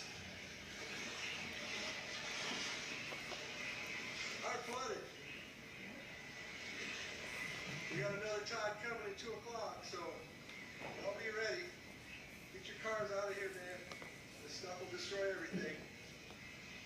God bless and stay safe, y'all. I got these pictures off social media last night. They say a picture is worth 1,000 words. These pictures speak for themselves.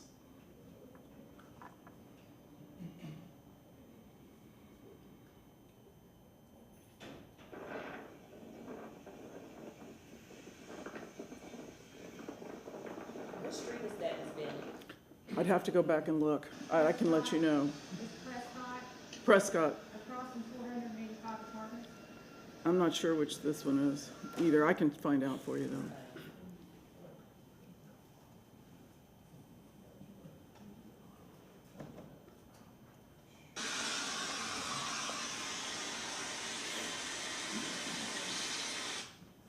Sherrill,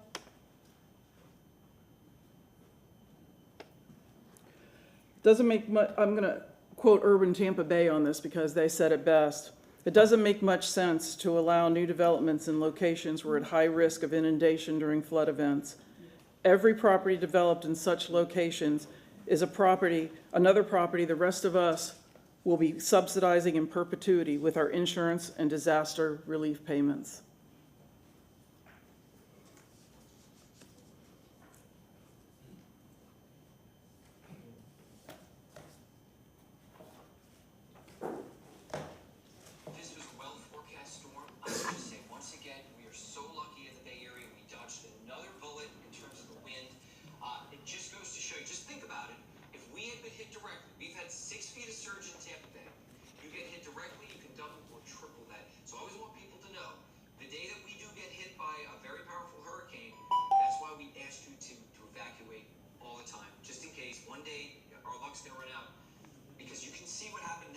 It was nothing. The storm didn't come anywhere near us, and it gave us 6 feet. And you can see Bayshore Boulevard. Jim Hockett took that drone video that we've been showing you. People on Twitter just saying, I pray there's never a direct hit. That's right. I'm glad people understand that. Because the price tag, even for this one, is going to be hefty, just from the flooding. Thanks. Thank you. Thank you very much. Yes, ma'am. Good morning, Connie Burton. Good morning. You say one of the quotes were, leaders should mobilize people to face the problem. And I would say that the councilman that presented that presentation to you should force you to come with a plan of action on how you plan on facing these problems. These are the same things we are articulating every week. These are the same things, and I think of the first African-American councilman, Perry Harvey, that led the charge saying African-American people need something. He would always say, give me something to take back home. And what we have at home right now shows me that the 4 last indicators that you talked about, how we gonna reduce poverty, we got more poverty. How we gonna have economic opportunities, it's not there. How we gonna commit to racial equality, it's a joke. Because every week you're cutting a pie of economic opportunities where Black people cannot even pass background challenges based on policies to get themselves and their families to move forward. It is your responsibility. It is the mayor's responsibility that when we talk about the Tampa Bay area, we know who we are talking about. When we are talking about readiness and being prepared for the impending storms, that we want a reaction other than how it's going to happen just on Bay Shore. We're talking about an economic storm of poverty, that people have lost hope. Every week when this budget is sharpened up, and especially around item number 8 on your agenda, you should have somebody right here to say, how is the African community benefiting from all of these expenditures and contracts that's going out? But what we do here is how individuals from that department is given high prestige awards when our community is suffering. For the last 25 plus years, members of our communities have been coming down here to raise the exact issues that that presentation laid out. It might have was calmer, but it is the same issue. I would tell you to move very cautiously on item number 12. Do not try to stifle our voice. Do not attempt to minimize what we can say when we come to this podium. I think we've been very kind given the fact that our community is still catching hell. Thank you. Thank you very much. Yes, sir. Mentesnot. Mentesnot means anything possible. I want to say Uhuru. Uhuru means freedom in Swahili.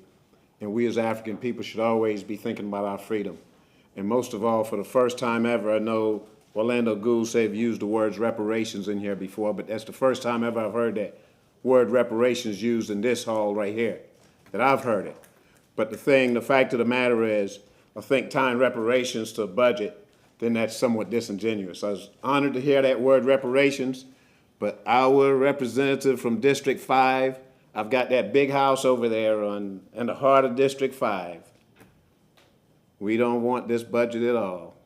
At all. And our representatives should not vote for this budget. $2 billion should be $500 million of it for us. We're 26% of this population. And what they're doing, like they talk about different things, but the fact of the matter is home ownership means nothing. To investors, home ownership, individual single-family dwellings means nothing. Look at Bayshore Boulevard, and that can give you an idea. From places where they used to collect $60,000, $70,000 on a home in taxes, those same places have apartment complexes now that condominiums, they can collect $1, $2 million a year. So single-family home ownership means nothing. You can see it going on all over in Carver City, over by the airport and other places. But the fact of the matter, another thing, COVID is on the way back up, so you guys need to make some masks available for the people that's coming in this building. We want this city to put the brakes on that budget. We want the city to really consider reparations. We don't want it where someone can come in here and not attacking anyone personally, and no offense to anything. We don't want where someone can come in here and talk about an oak tree, and each and every city council member can make their staff available to them. And we're talking about poverty. We're talking about reparations. We're talking about give us our money. And nobody said a single word about it. The presentation that was done this morning was very honorable, because it's the first time we've really seen a white person put forth realistically, analytically, and scientifically. The first time we've seen a white person in this city put forth something that made sense. All the other programs ain't made no sense. I can go all the way back to Bill Poe and all the other ones that went with him. Sandy Friedman and the whole works. Greco done nothing for us, nothing. So it's the first time we've ever heard a realistic program put forth in the form of putting charts and graphs together and saying that it's some real disparities and they have to be addressed. This city, like every other city, they trying to run all the Africans out the city. Thank you. Thank you very much, sir. Yes, sir. Good morning, it's Brett Doss, and I too appreciate the presentation. I would expect nothing less coming from the University of South Florida. But I want to give condolences to the Gallion, Carr, and Joseph families, and praises to the Most High for covering the students at Edward Waters University, because it could have gotten a lot worse. And I want to talk about accountability. You got misfeasance, malfeasance, and nonfeasance. I guess my attorneys are gone. But I like data as well. And I could probably do a lot better if I could get some data like whatever's in those 7,000 emails that the city of Tampa wants to charge $10,000 for, which I'm going to get. Or maybe I'll just get the same kind of outcome that Giuliani got in Georgia, and I'll just be able to deal with just the damages part. And I do need them also for trial exhibits, but I want to talk about something. Let's just imagine, by the way, let's say I walked into a store owned by a white person, a Jewish person, a Hispanic person, and I urinated on the floor. And then I took my weapon out and shot up in the air and told whoever was the proprietor of that store, I don't like your people. And then I happened to have a judge who happened to be black. And he did everything in his power to protect me from receiving substantial justice.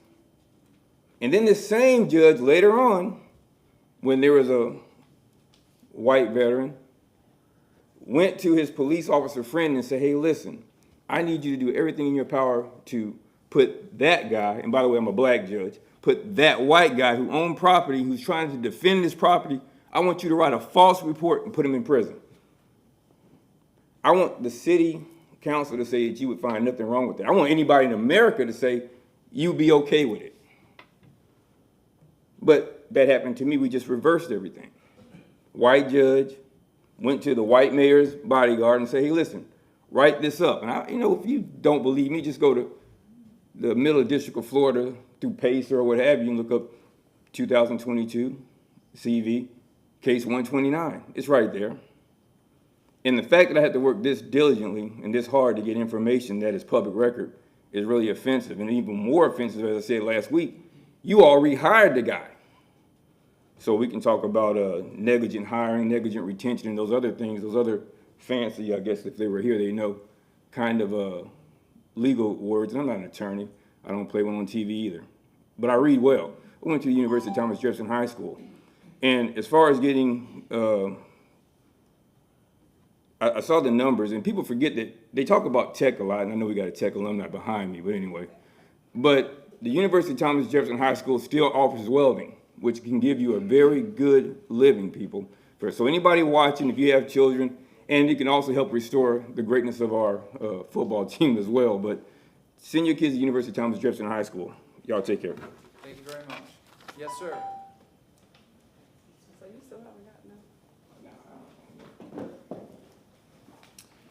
Hey, good morning. First off, I'd like to thank everyone in the city staff, city council, city residents for these last couple of days and the hard work through Hurricane Idalia, and thankful that we made it out okay as first responders. Good morning, council, city staff, and those listening in. I am Nick Stocco, the newly elected president of Local 754 Tampa Firefighters. I'm going to apologize in advance for reading this to you all. Speaking before council is somewhat new to me, and English was my first language. Some of you were around for that speech. That was in January. That isn't the first time that we've heard of the Public Safety Master Plan. Not this administration, not the one previous.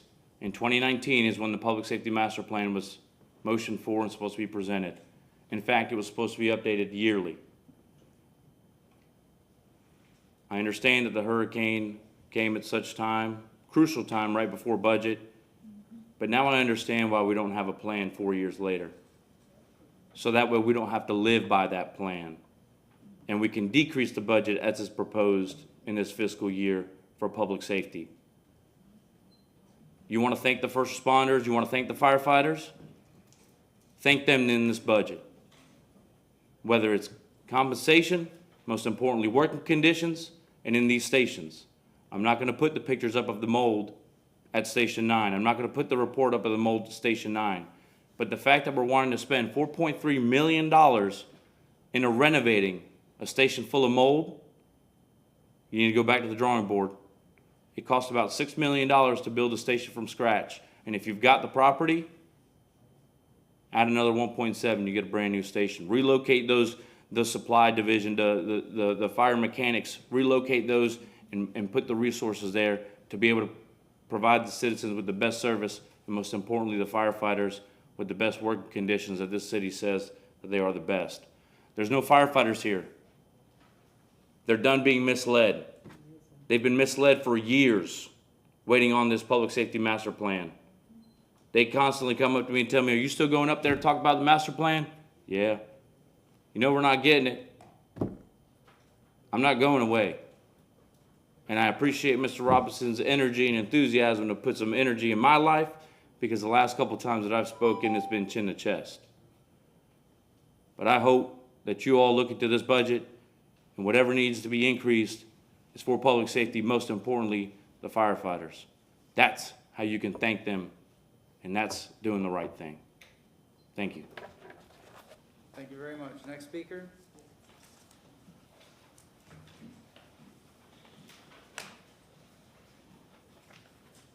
Yes, ma'am.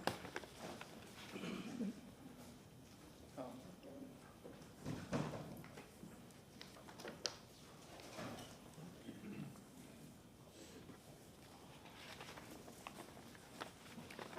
Good morning, City Council. My name is Sandy De Diego Sanchez, and I live at 2705 West Fig Street. For the last few years, I have spoken to all of you, either individually or when my community and I appear before you on rezoning issues, and ask you to help keep our communities safe and protect them from the overflow parking from poorly designed residences. 2 Thursdays ago, on August 17th, we came before you to fight rezoning to keep badly designed plans from causing chaos in our neighborhood for overparking. Thank you, Councilman Clendenin, as you asked city staff to review the design and share the reason why the City of Orlando had banned the design. The report will come back to you in December. Item number 11 on today's agenda, one of the discussions is Committee Code 27.283.11, which has to do with large commercial and oversized trucks parking in our residential area. Evidently, we do have a parking problem in our residential area. Besides speaking to you, I have also spoken to city staff from land development and mobility, and they also recognize and agree that there are serious parking issues in our neighborhoods. They have given me positive reinforcement for the ideas shared with them to better protect our community. The problem with the ideas, they tell me, is that Tampa City Council needs to give them directions to move forward in addressing the issues so that they can find solutions. The packet I gave you contains ideas and pictures which come from not only my community, but other communities, especially those of us who have little or no sidewalks. A few of the things that we were asking for is clarity in the size of 2-car garages and 1-car garages. We saw on one of the projects that the cars barely fit in, you could not open the doors. It doesn't matter if you have a 3-bedroom, 4-bedroom, they either ask for a 2-car garage or a 1-car garage. The first picture in there, I think it's the first or the second picture, shows a little white box. That is a single-car garage, $640,000 for that duplex, one side of the duplex, and you can barely get a golf cart in there. Yet, city permitting said it was a garage, and it passed. The new owners are devastated. They knew it was a garage, they didn't know the size. Placements of trash cans, we found out, are a big issue. I ask that you move forward and make a motion that city staff come back with some answers. Any of the packets can be handed to the proper department. Please help us protect your constituents. I ask you to help with this to moving forward. If you have any questions, I'll be glad to answer them. Thank you very much. Yes, sir.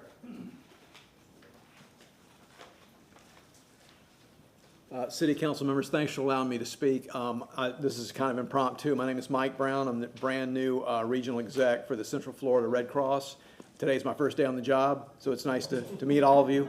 And I came down here to meet as many folks as I could, but also, more importantly, to find out if there are any needs that are unmet. And I saw the presentation, obviously the flooding in North Tampa, and I'm still getting my arms around the geography, but I'll do that quickly. But I'll get with her and find out where those patches of flooding are and make sure they have Red Cross services. But I just came here to introduce myself, and if you have any questions about Red Cross, you'll all receive my contact information via email. Thank you very much. Thanks. We appreciate you being here. Thank you. Yes, sir. Yes, ma'am. Good morning, council. Stephanie Pointer. I just want to start out by talking, I don't want to talk about this year's budget. Let's talk about last year's budget. Last year, I'm sure that y'all remember, on September the 6th, we talked about the budget. And there was $5.5 million that I said, hey, why are we giving this to solid waste? And so staff came up here, Chief Bennett said, hey, we're gonna put that towards housing. You know where it's at? It is in solid waste. The money was never given for housing, which is crap, and we all know it. And here's the kicker. This, I call it the over-under. This is a sheet that you guys, it's a memo from Dennis Rajero, dated August the 22nd, that Councilwoman Hurtak asked for. And she asked for how much money extra do we have and how much are we over. And the most important line here is that solid waste has $6.8 million extra, but yet they didn't give us the housing money. Do the math. I did. They had $129 million to spend. We only wanted 5.5. Okay, let's talk about this year's budget, because remember, we have those 4 things that are really, really important to the administration: parks, public safety, paving, and housing. So I'm just now getting to parks on the list, and I'm very concerned. I saw in parks over and over and over and over again where they had put a big chunk of money there and they haven't spent any of it. Why? Why haven't they spent the money? These 2, I think, are the most important, because this one's for electrical repairs and upgrades. So this is minor stuff that we should be doing year over year. We only spent 5% of that budget. Why? What did they do with the rest of the money? Let's look at this one. This is general maintenance budget. We had a lady in here last week talking about the Inner Bay Little League. All of the things that she asked for in that meeting, there was money in last year's budget for. What'd they do with the money? Seriously, if you didn't spend the money, where'd it go? Poof! I don't know. You tell me. Okay, this is the online budget book. This is a very, very important number right here, which I know is difficult to read. It's $54 million in increases in personnel.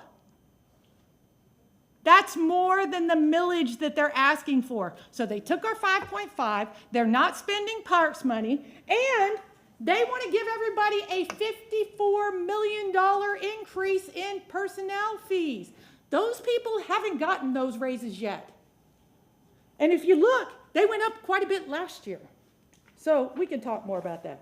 We've got 37% increase, 10%, 9.5%, 6.9%. And bottom line is, we got a bunch of money that it's not been accounted for. Where'd it go? Why are we spending it the way we're spending it? And we won't even talk about the Interbay, Anybody else the for money. public comment? Thank you. All right, we don't have anybody registered, so we're gonna go to item number 2, and you'll have the opportunity to speak after each public comment item.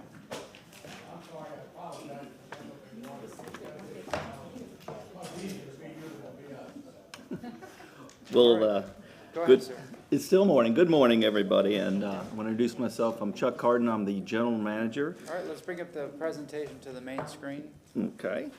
And I just wanted to, I try to make the rounds for our member governments to give you an update on what we're doing at Tampa Bay Water. We are your regional water supplier. We were created 25 years ago to 5 member governments, including yourself. So there's 6 member governments that we have the unequivocal obligation to supply all of your water needs. The members include Hillsborough County, Pasco County, and Pinellas County, Newport Richey, City of St. Pete, and of course, City of Tampa. Your membership is unique in that you can supply up to 82 million gallons a day of your own supply through the surface water treatment plant that you own. Our wholesale rate is currently $2.58 per thousand, and our budget is 197.5 million gallons a day this fiscal year, and including in that is 6 million gallons a day budgeted for the City of Tampa. And that 197 million does not include the 82 that I mentioned that you do self-supply. We have reduced groundwater pumping so that the environment could recover.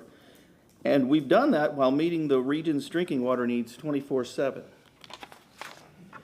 Here's how we are currently meeting those needs. We have a very diverse and flexible water supply system that uses groundwater, river water, and desalinated seawater. And you can see on that graph, the ratio breakdown is 60% groundwater versus surface water and desal making up 40% of our portfolio. Comparing that to 1998, when we became Tampa Bay Water, was 100% groundwater. And our members' needs continue to grow. And this graph shows a comparison between the year 2022, which were actual numbers, to our planning to provide in 2027. And you can see Hillsborough County is growing quite rapidly, and City of Tampa is also. You can see there on the far right, we have budgeted 6 million gallons a day since 1998 for the city. And sometimes you buy the water, sometimes you don't. Sometimes your surface water, your 82, carries you through the year. The year we're just ending here at the end of September, the city bought almost 6 million gallons a day, so pretty much where we budgeted. You can see going to 27, we're a little bit over 10 million gallons, 11 million gallons a day is what we're projecting for the cities. It is also important that we try to save all the water we can to offset the need to build new water supplies. We have a program at Tampa Bay Water called WaterWise, and it's a regional rebate program that is coordinated by us and managed by the member utilities. The demand management plan, the WaterWise, and our long-term master water plan is designed to save up to 4 million gallons a day by the year 2030. And it's an incentive-based rebate program, and the way we're gonna, it's been laid out for the last 2 years. It offers rebates for residential toilets and irrigation technologies and soil moisture sensors. And so we also have a lot of lag in the commercial fixtures. We are going to be trying to expand that program to go out into the fixtures, looking at spray valves, toilets, and cooling towers. The demand management isn't enough. We also need to add new water supply to meet the needs of the future.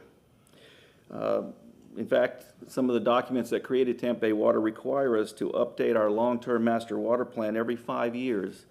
And that helps us identify projects that meet needs out 20 years into our planning horizon. This chart shows our current planning showing the gray line is a member government demand, up to date, actuals, and the red line represents the trigger for us to expand the system. So right now, we're expanding our existing surface water treatment plant to meet the demand by the 2028 timeframe. And that's the step up you see on in the red line there. The next water supply will be needed in 2033 by our projections. And we estimate that we'll need between 10 and 20 million gallons a day by the year 2033. This is the process that we follow to expand our system, which typically takes about 10 years. It starts with the master water plan, which is our comprehensive analysis of demand, growth, reliability, and it includes reviewing more than 100 potential water supply options. The options are analyzed and screened, and we pare it down to a short list of options that then go to what we call the feasibility program. And feasible projects eventually become part of project configurations that our board eventually will be voting on to move into design and construction to meet future demands. We are currently in the first step of the process for the 2033 supply option, and we are down to a short list of projects that we are recommending for future feasibility study. With the screening steps, the projects the concepts are all evaluated using 3 board-approved, equally weighted categories, including environmental stewardship, cost, and reliability. And here is a graph showing you the 7 project concepts that we are shortlisting and are recommending to be a part of the feasibility program. They're not in rank order, and they represent quite a diverse geographic location and source of supply. And you can see options that are ranging from the surface water expansion, expanding the desal plant, exploring the use of additional groundwater. And we also have one option there, and it's G on the bottom, and that's where we will be purchasing reclaimed credit waters. The reclaimed water by Hillsborough County is being injected near the coast, which is allowing potentially fresh water to be withdrawn in a well-filled inlet about 4 or 5 miles. So we're still working with that. That's one of the shortlisted concepts that we think has a lot of merit. If approved by the board, the next step for the 7 shortlisted projects, they would enter feasibility study. And so then we would go through a more detailed analysis and economic analysis to pare down the cost and the yields a little more detail. And then probably after these projects go through the study, at least about 2 years, we would ask the board to approve a configuration in the future. Well, like I said, it would be for the 2033 timeframe. But alongside these 7 projects, these studies, we will be evaluating also other projects for future consideration. We're calling those development alternatives. And development alternatives were included in our first master water plan way back in 1996, but they're projects that require a longer study period, additional investigation, or the need for regulations to even be implemented for some of the technology. That's the case with the reuse projects that use reclaimed water, either directly or indirectly, to benefit drinking water supplies. Right now, we know that the city of Tampa, Hillsborough County, and Pinellas County have excess reclaimed water that could be used for either these direct or indirect reuse projects in the future. We've begun exploring some of these options using the reclaimed water, and we will be putting together a team to work with your staff later this fall on some concepts. The development alternative program will run concurrent with our master water plan feasibility studies, but it'll give us time to work with the member governments to define the availability of how much reclaimed water sources are out there, assess the reclaimed water quality, and other parameters. We need to understand the permitting and the regulatory framework a little better, do some pilot work, and talk to the public extensively.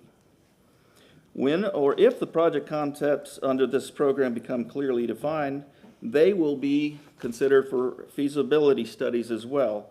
and then they may become a part of our water supply selection process. Next steps, as we near completion of the current long-term master water plan, we have a few more things to do. We will be completing our public engagement in September, and we will have a meeting with our technical, environmental, and our economic ad hoc committees that we formed. We also are going to be having a telephone town hall meeting on September 14th. And then on September 27th, we will provide the draft of that master water plan for our member governments to review.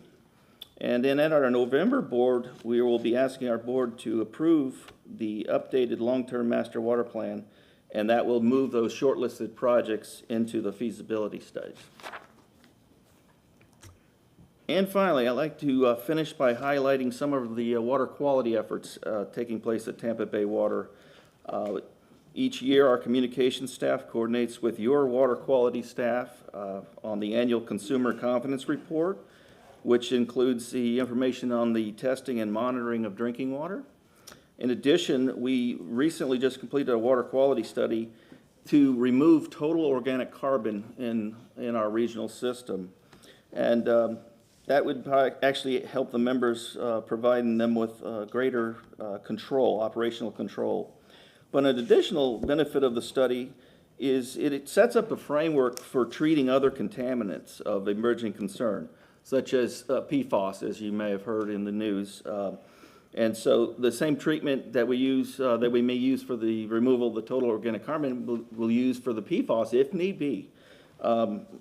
We are actually currently working with the other member governments, and we began our testing for PFAS as part of the national EPA study that they started earlier this year. It runs from 2023, and you have to be done by 2025 with the testing. So you take a quarterly sample, testing for this every quarter, so it's a year program. I know the city of Tampa started earlier this year in January. The other 5, including Tampa Bay Water, we just started testing for the compounds in July. And so if treatment is needed, we will be able to find out where it's needed in the system, and it uses the same treatment that we're working on now on the carbon removal program. And I am at the end here, and I'm very happy to take any questions as you may have them. Any questions from council members? Councilmember Miranda, this is your item. Thank you for bringing the report straightforward like it always is, and I want to thank you for bringing one of your right-handed people out there to do a lot of the work. She's been sitting there very casually and taking notes of everything, so thank you all for what you do. It's a big area, it's a growing area, and I think you're always planning for at least 10 years ahead. And in water, you better do that, because if not, you're going to be behind the 8 ball. So thinking in the future and thinking of everything you can do, and that's what you try to do when you're there, it's a step forward to never fall behind, because once you do, you can't catch up. But thank you for what you guys do. Thank you. Councilman Clendenin? I have a question. I probably could have asked Charlie Miranda about this, but I'm curious because, in other areas of the country, historically, they've sought out water resources outside of their, area and, acquired land or resources elsewhere. There's lots of undeveloped areas. So why don't we have the opportunity? I'm curious, and maybe it's my ignorance, of acquiring water rights in, like around the Big Bend area or some other that are undeveloped areas of Florida, and be able to acquire for that, to kind of future-proof our water supply. Well, there's a long history that goes way back prior to 1998. That's actually why we turned into Tampa Bay Water, because some of the issues that you described there were some of the members were buying land outside of their jurisdictions and bringing it back, and it became water wars. So there's turned into 1988, and we turned into Tampa Bay Water, and get off of groundwater and get on some development alternative projects like the reservoir, the surface water treatment plant, other things, but do it locally first before you start looking outside your boundaries. Eventually, that may be, forming partnerships with other areas outside of the Tampa Bay region. There's other regional authorities that surround us that maybe we can connect to each other and try to help each other out. That's how I see the future looking like. It's going to have to get bigger. Everyone's going to have to work together. Shouldn't that kind of be on that option, that little list that you have of options, preparing for the end of that chart when we have the more dire need of acquiring water rights somewhere else or purchasing it now to future-proof our water supply? Yes, well, it looks out 20 years, and so it starts out with over 100 concepts. So they get screened and they get down to the top 7. The things you're talking about were in there. They didn't score high enough at this time. But there is a project that shows a new surface water treatment plant using water from the Little Manatee River. It's on that list. Right. And so that is moving outside of our area, working down, Peace River, Minnesota has a regional authority. They use that area. So we're getting there, and we're going to probably be needing to talk to them about working together. I just think about that, so much of Florida is undeveloped as we move north, and it's just, and it's rich in water supply, I think. What's that? Can I speak to the rights question? Sure. Hello. Good afternoon. McLean Evans, Assistant City Attorney. Councilman Clendenin, just for the purposes of clarity for council and the public, the term water rights is not a legal concept in the state of Florida. It's a concept out west where they have a concept of first in time, first in right, and they can actually sell water rights. That's not a legal concept in the state of Florida. The government is responsible for fostering and maintaining it in the public interest, and it's why we have a system where you have to go for permits, and they rebalance interests every time new needs come up. Excuse me.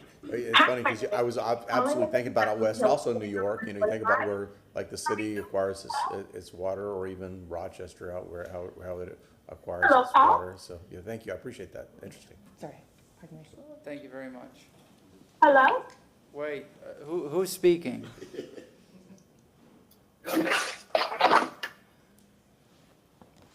Okay. Yes, sir. Anything else? Anybody else? Yes, sir. We have the Sierra Club next to keep talking about water as well. So. Yeah, hey Chuck, sorry I didn't recognize you on the way in. I was It's looking a at little my grayer. So I talked to somebody from SwiftMud recently about the WaterWise program, and made a motion at CRA about maybe partnering with them. We did a back of the napkin calculation looking at apartment complexes. So like an apartment complex of 150 or 200 units, they have some real cases where they've saved like 500,000 gallons a month immediately with the WaterWise, and it costs like $25,000 each. And so we did kind of behind the napkin, and we figured that for like $5 million, we could save maybe 4 or 5 million gallons a day if we did 200 apartment complexes. Is that, do you know how much money you all are putting in from Tampa Bay Water to the city of Tampa for WaterWise right now? And if we put more money in, our staff's looking at this through the CRA, but if we put more money in, could we accelerate that savings program? Yeah, that's exactly where I said in my notes, we're focusing on the commercial sector, because that's where a lot of potential is. We have a goal of 4 million gallons a day by 2030, but we are off to a very slow start. We started right when the pandemic hit. So we're we're close to 200,000 gallons saved a day, but mostly the city of Tampa is 59% of that savings. That's where we're saving the best savings from the city of Tampa. So that is something we will be looking at. We've hired different folks, marketing teams, to get out there and spread the word, and also we're really focusing on the commercial sector to see the greatest benefit for the least amount of money that we would outlay. Because I don't remember the exact numbers for the city, but if we're looking at a need of 4 or 5 MGD in 20 years for the city of Tampa, if we could save it now through apartments. Also, we're average, what are we buying from you all? Like, is it 3 or 4 MGD? Yeah, over the lifetime of from '98, it's probably 4 MGD or so. Some years have been high. This year, I said 6 MGD you've purchased from us. Some folks have talked about how we have to pass on that cost, but if we could save now, working with you all to save, and starting with a big apartment complex where we could hit them faster, we could potentially not have to buy anything from you by conserving and partnering with you. Absolutely. The cheapest projects to build are the ones you don't have to build. And an issue came up a couple years ago about maximum supply what was it, about 8 or 10 years ago, the city of Tampa had to buy like 42 MGD or something like that. And do you remember when that happened and how you all supplied? I think by contract, you're not required to provide that to us, but knowing that we needed it for 3 or 4 days, you did anyway. Yes, over the course of my career here, anytime the city of Tampa's needed water, we were there. And, you know, it's not a requirement, the way your membership is, I told you that you have an exclusivity, you have rights to the 82 million gallons a day on the river up to that point, and then after that, that's when Tampa Bay Water would come in and be obligated to make sure we have the water for you. But you're 82, you've bought some water in very high years. 1 year you bought 16 million gallons a day from us, and we supply that to you from another way of getting you water. You have a connection to us at your old well field, Morris Bridge well field, right down the road from it. So when you do ask for water, we get you the water, and it goes through that connection and blends with you. We couldn't supply all 82 if you lost your surface water treatment plant, I can tell you that. But we would make every effort to give you all the water we could. So you think the maximum was only 16? Sorry. That's over a year's average. Any given day, we'd be in 40, 45 MGD. Okay. And I think you all are trying to connect us to the main regional pipeline instead of going through the Morris Bridge Connect? Is that It's just moving where on the main pipeline, where we connect, where City of Tampa connects, it's real close to where the wellfield water's coming in.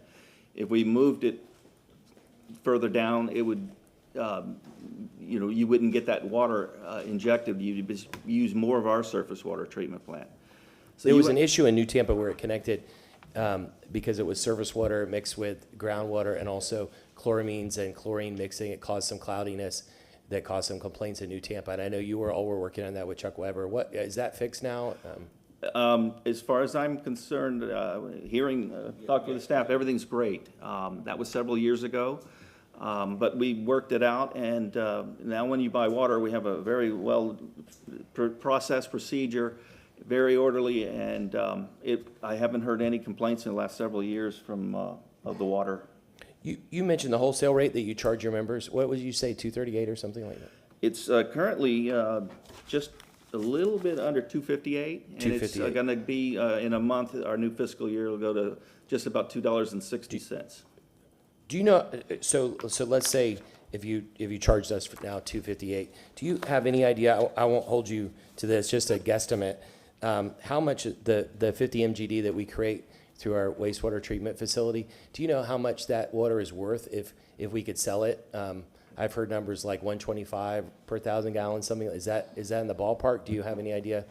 Because it still would need to be treated more. Do you have any idea what it would be worth? Yeah, we'd have to do a little more study. You know, each of the cities and the counties, they have numbers for what they cost them to do the work to it, but the additional work would be added to that. And so that sounds reasonable. We've tried discussions with the members to try to figure out what that rate is, as you said, and it's kind of all over the place. A lot of them are less than $1, but between 50 and $1 is. But probably, like ballpark, if we could potentially sell part of all that water to you all for like $125 or something per 1,000 gallons, and then we could buy back only what we needed for $258. So we only need on average about 4 MGD, but we're selling 50. So we could, if in an ideal world, we could make a profit for the next 20 or 30 years. Yeah, well, there's a lot of discussions that have to take place, and like I said earlier, we're going to be starting talks with the city.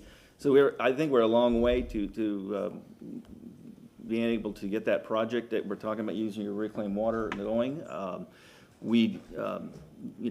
lot of discussion have to take place, and we're looking in probably the 2030s that we would probably have some need to use that water. So let's say Tampa had to build whatever facility that cost $50 million. If Tampa took that on, we would take on the debt, we'd pay the interest, we'd spread that out to all of our ratepayers. If instead Tampa Bay Water took on a project that cost $50 million, what percentage of it would the Tampa ratepayers have to pay? You would pay whatever percentage of the water you take from us. So we wouldn't have to take on any debt.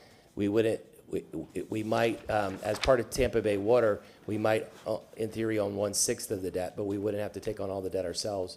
And then we would just buy whatever we need. Mm-hmm. Yes, sir. so by getting Tampa Bay Water, we would not only be working cooperatively, but we would save debt for our ratepayers, and we could save a lot of money. Is that accurate? Or? Yes, taking us back to 1998, the city made a decision whether they wanted to be any authority or not, and they made the decision to stay in. But there was going to be, a period of time down the road where you would be up to your 82 million gallon limit, and you would be buying water from Tampa Bay Water. So that was always the plan all along, is for us to be the regional water supplier to the city of Tampa. And I won't ask you to answer this, but I'll just make a statement. That agreement was between, as I understand it, Dick Greco and Ed Taranchik, who was chair of the Tampa Bay Water. And what Ed's version of it is that he asked Dick Greco, "What do you think? And do you want to keep it, or do you want to hand it to us?" And Dick said, "We'll just keep it." It wasn't like some big thing. That's been presented sometimes in the past as a mandate for Tampa to own its own facilities. But as I understood it, as they created it, was just like an arbitrary decision. Last thing, could you just tell us, in the nation and the world, how unique is Tampa Bay Water as a cooperative agreement, and how important is it, as a case study of regional cooperation? Well, locally here, we're always lauded as the very successful regional solution. I know there's other issues going on with transportation and other issues, but we were a great success. We are pretty much one of the few or only utilities that use 3 sources of different water, different blends: surface water, the groundwater, and then the river water and the desal plant, all as a blend. And so that's very unique. You don't have all your eggs in the same basket. We can keep the rates affordable because the blends are different. The desal is the most costly water. Surface water is the next, and then groundwater is the cheapest. But you understand what happened to our environment back in the late 90s. We had to take care of it, so we had to reduce groundwater. We come up with something other than groundwater. It's a 60-40 split. So it works out. Just they all work together. Different times a year, we rely on a different source more than other times a year. So we're in very good shape when it comes to being diverse and flexible and very reliable. We don't have everything on one source, and the cost can be blended so that it is reasonable. So it's one of the best successful regional solutions I've ever been a part. It's the only thing I've been a part of, but it is really successful. We just celebrated our 25th year on June 10th, and then we're going to be doing a little celebration in mid-September, bringing back some of the folks that put Tampa Bay Water together to celebrate this milestone. Councilman Miranda. Thank you very much, Chair. When you talk about reclaimed water, there's 2 things. It reminds me of a gas pump. You can buy this grade, you can buy that grade, or you can buy the premium grade. In reclaimed water, you can buy this grade, or the premium grade, based on the quality of treatment that you're receiving on the reclaimed water. That's number 1. Number 2 is the cost of transportation of that water. Where is it coming from, and how is it going to be distributed to the best portion so you can have the best cost? So every water is not the same, and you mentioned that when you have to get 3 different types of water, and the cost of transportation is different. So in my book, when you sit down and listen and have a conversation about reclaimed water, is which quality do you have, and how far do we have to transport it before you can come up with a price? Certainly, if you have a reclaimed situation right next to one of your plants, that's much easier on the transportation cost. The quality is another thing. The quality of every government is different, but it works. So what I'm saying is the quality of reclaimed water is dependent on what you want to buy. Like anything else in life. You want a $10 tie, you go to the $10 store. You want a $50 tie, $100,000 tie that I will never buy, you go to somewhere else in the big mall. And you want to pay for it, that's wonderful. But what I'm saying is the cost of a product is based on the value of the product at the time you're selling. Councilwoman Hurtak. Thank you. If you go back a couple of slides, the last slide, one more. So these are our next steps. I can't, okay, there you go. Yeah, so the next steps to consider what you want to do, but if you go back a few more slides, right there, actually, thank you. we, right now, don't have any concepts, but yet you're gonna determine them by September? No, let me clarify. We have what we call the master water plan. It's our planning document that we look at options and concepts. They get graded down to a short list, and that's your 7 that I showed you earlier, the 7 projects that are in the master water plan to be future water supply projects. Then a parallel process that's included inside the master water plan is called the development alternatives.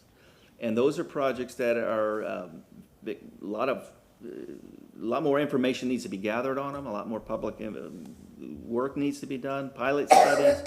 The technology may not even be regulated, which is in the case of the reuse projects, there's no permit, it's not permitted right now in the state of Florida. So it's a parallel process that's gonna run at the same time with the 7 shortlisted projects. These development alternatives using reuse, we're gonna work with the member governments to see what can we do to develop those into a concept into the future. So it's not on the same time frame. We don't really have a time frame for the development alternatives. When they would turn into a concept, they would eventually become a project that would go into feasibility, and then the board would vote for that. I would venture it'd be well into the 2030s with the development alternative projects. Okay, and again, just to clarify for the public, potable reuse is reusing wastewater. Correct? It's treated to drinking water standards, but there Yes. is. Again, I just wanted the public to understand because the public is, at least the city of Tampa public is very clear. They do not want to use that technology in this city. So if the city approves it, I can tell you right now, the council and the public have made it very clear that that is not acceptable. So. Yes, sir. Well, I don't know if the absolute, because if we were talking about reverse osmosis, I think maybe that's a totally different, I mean, there's other types of technology that when you completely purify water. You are welcome to talk to the Right, public about right. that, but every single member of the public I have spoken to says nope. So Yeah. you're welcome to fight that fight. But I mean, I could see, I just don't think that anybody has an appetite for doing what's been previously proposed, because that's ridiculous, I agree. But I think there are options, technology options of removing, I mean, reverse osmosis is you truly create a 100% pure product, through that process. I mean, you can take some pretty grody, the astronauts are drinking. It's like, so it's, I think there's opportunity there. So I don't know if it's an absolute, because I think it's a matter of how much we're willing to spend to get to that point. Yeah, you weren't here for those emails. Yeah, if you think the budget emails are something, you just Oh, I know, yeah. I know. I was one of the ones sending the emails. Yeah. All right. Hold on. Anything else? All right. Is there anybody here for public comment? Mr. Robinson. Well, I'm gonna be here for a while. I'm telling you, I'm locked in. I ain't got nothing else to do, man. We're hitting golf ball. Joe Robinson, licensed professional engineer, served on Swiftmore Northwest and Hillsborough Basin boards from 2001 to 2009. So I know a little bit about water like Charlie do. Right, Charlie? And I think Charlie's been a good steward for the city, even though the mayor has the right to sit on it. Every mayor's delegated Charlie to take care of it. Charlie's the man when it comes to water, water, period. And let you understand something. I was around with the water wars. So my classmate, Edward Delapati, was the attorney representing all that to resolve it. Did a great job. Edward Delapati, class of 1972, Tampa Catholic man. Here's the deal. When a drought hit, when minimum flows were set for the river to keep the environmental fishing all right, you got a problem at that river. You're going to probably be buying water from Tampa Bay Water because you can't draw down to make regular water for the city because you got to keep the minimum flows. I was there when we set minimum flows on all the rivers, lake levels that we had to increase and raise them up to make sure the lake down, the lake you got down there in South Tampa that got so much silt in it, it overflows. See, don't get me started with what I know. But I'm here to tell you this. You need to listen to Charlie. There's alternative ways. They're gonna talk about some alternative ways treating water, wastewater. They're looking at a process that treat wastewater that's gonna treat drinking water, surface water. So be careful. Water is water. It just depends on where it comes from, how you deal with it. It's a natural resource. But when you start pumping in the ground in South County, guess what happened? The bay brings all the salt water into the well, and now your wells are contaminated with salt water. It's called saltwater intrusion. It's called Southern Water Cautionary Area in South County. That is why they want to put water in the wells down there to keep that from occurring, because you just can't keep pumping out of Florida's aquifer without having the water in the bay and the surrounding it's saltwater intrusion. So I done been there, done that. Now I'm just a big expert as Charlie, but I try to be quiet. But I got to stand up for moving the process forward and let the professionals, let the science work for you. And the politics, come on now. If you don't know what's really going on, don't come up with that politics, because you're going to get shut down with science and then good engineering. And until we see good science and good engineering, it's still like that man said. It's a potential study. It's a potential future look. It's a potential whatever. The science is not done yet, and the study is not completed yet. So just be careful with that. You need me to call in a favor and get you a tea time over at Rogers? Oh, I can get that anytime. All right, anybody else here for public comment? Thank you, Mr. Clinton. All right, thank you very much. I just want to thank Tampa Bay Water for coming and doing an excellent presentation on behalf of the city of Tampa. Thank you all very much. All right, we're gonna do items 4, 5, and 6, and then we're gonna go to lunch. Item number 4. Who here is gonna present on that?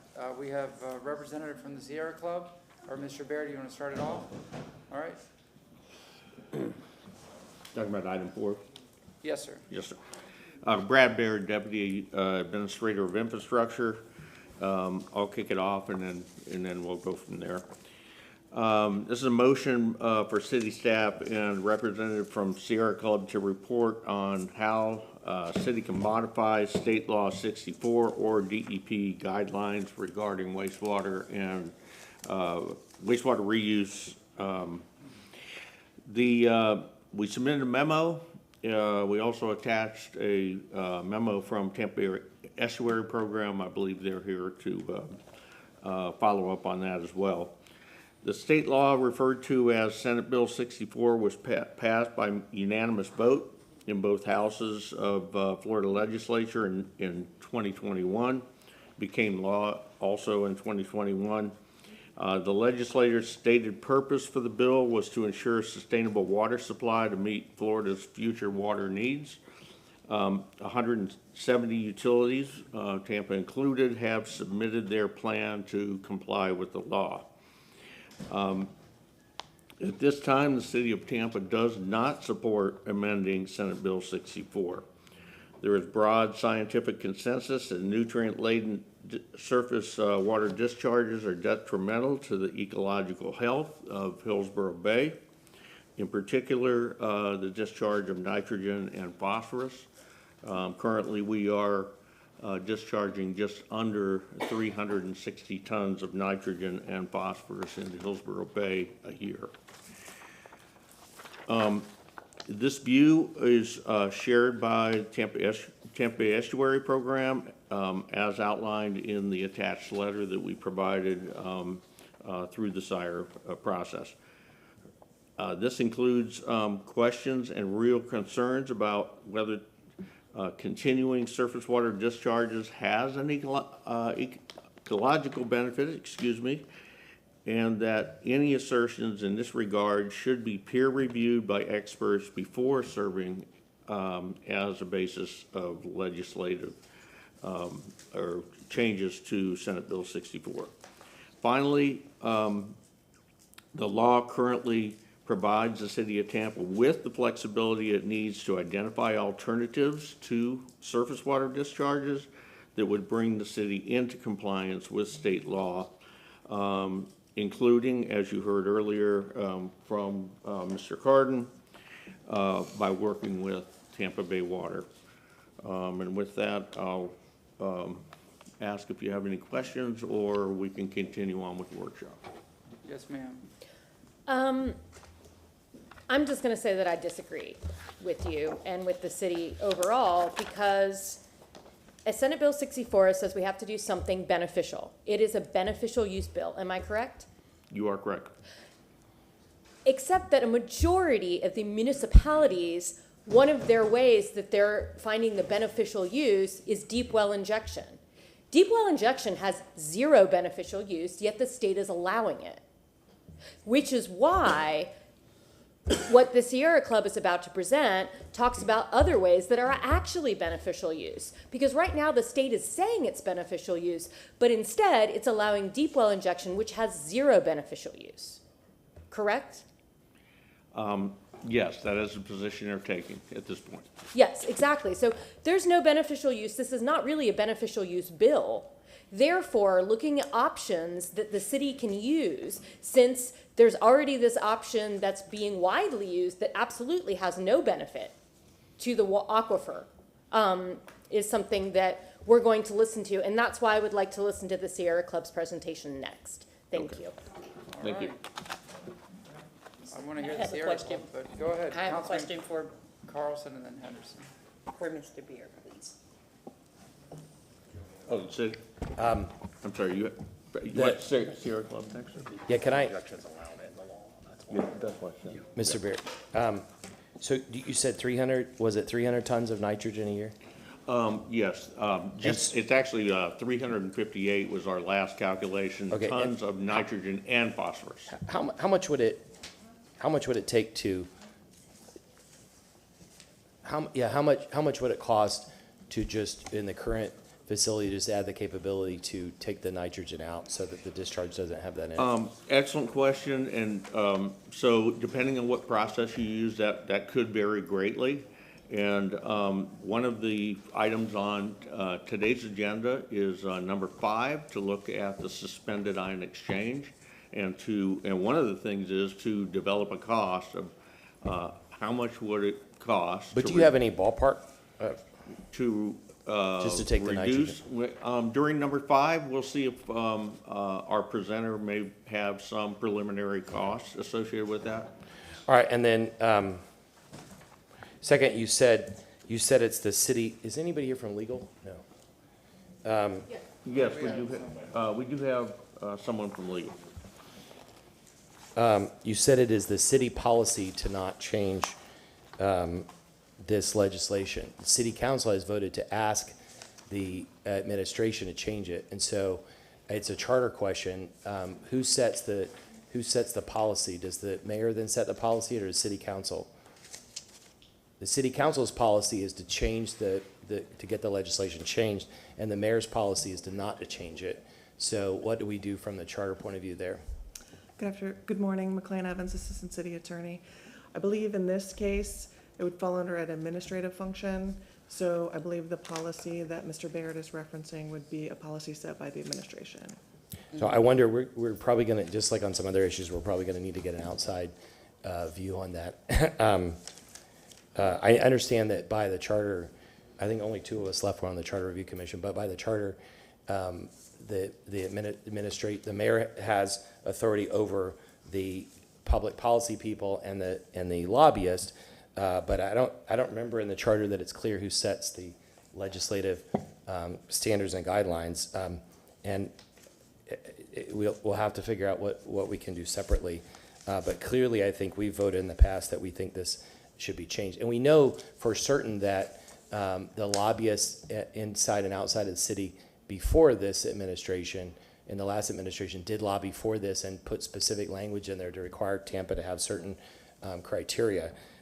This administration says they haven't, but they're against doing that. And so I would just say, folks, we're in the budget season, and we found, Councilmember Hurtak found $2 million the other day by looking at the credit card fees.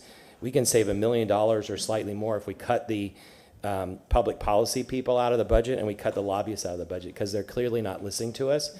And the public policy people have actually worked against us, and we have documented public records on that. And I don't see, the only power the city council has over the administration is in the budget. And if folks are going to work adverse to city council and not cooperate with us, the chance we have is to cut them out of the budget. We can save $1 million a year. Why would we allow $1 million a year that could go to parks or roads or whatever to be spent on folks that are working against city council? Thank you. Councilwoman Henderson and Councilmember.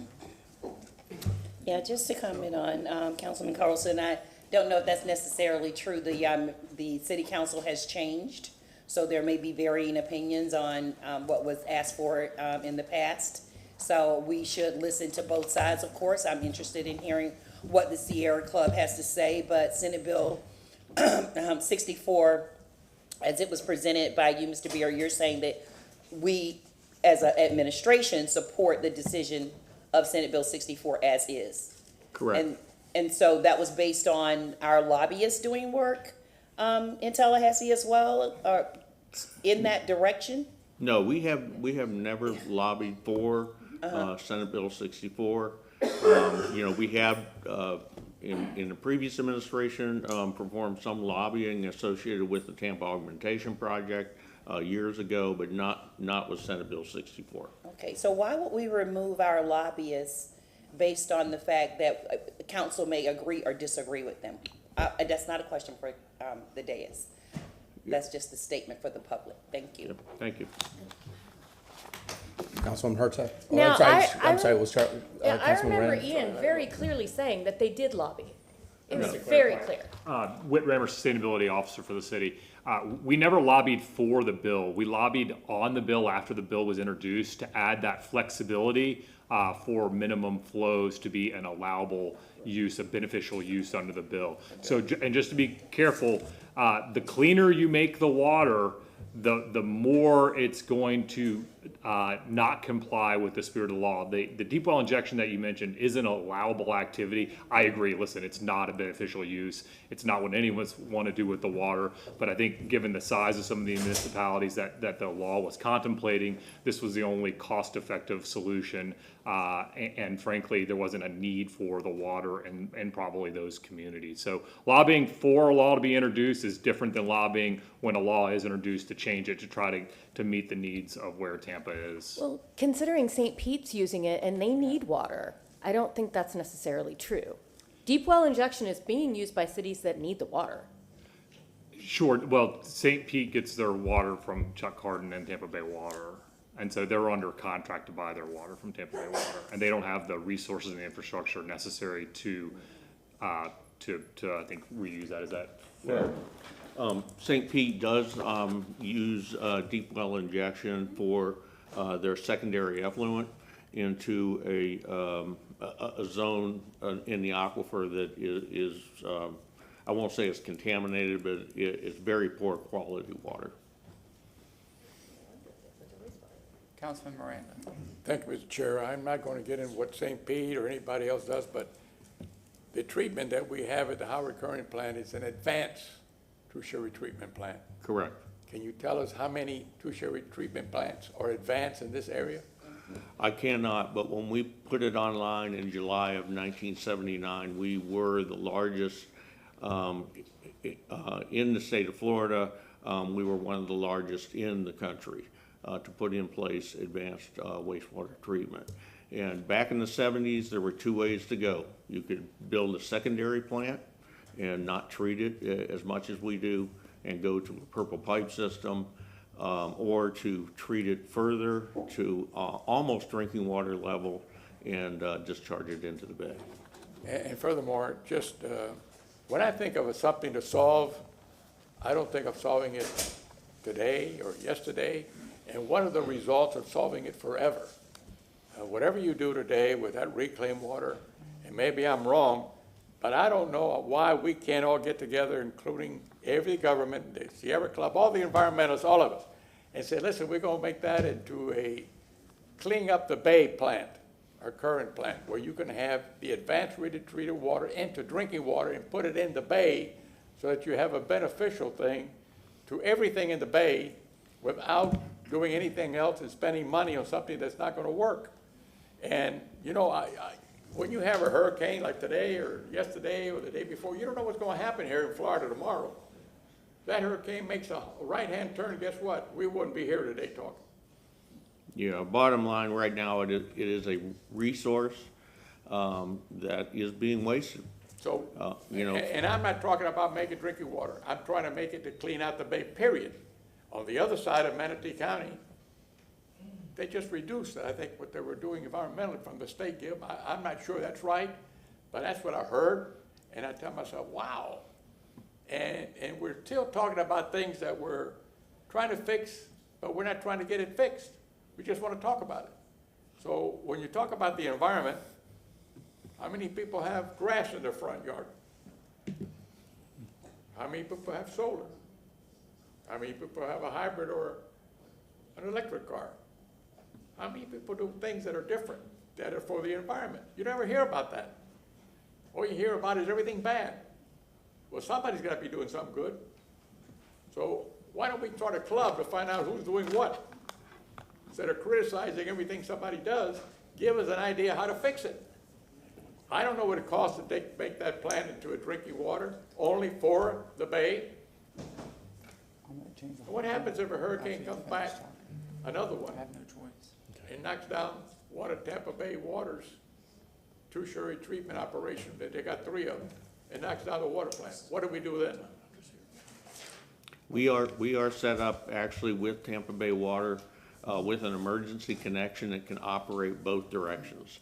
So if Tampa Bay Water's in trouble, we actually have the capability of providing water to Tampa Bay Water and vice versa. And I agree with everything that's been said, with exceptions. Let me tell you what those exceptions are. First of all, the river's fed mainly from the green swamp.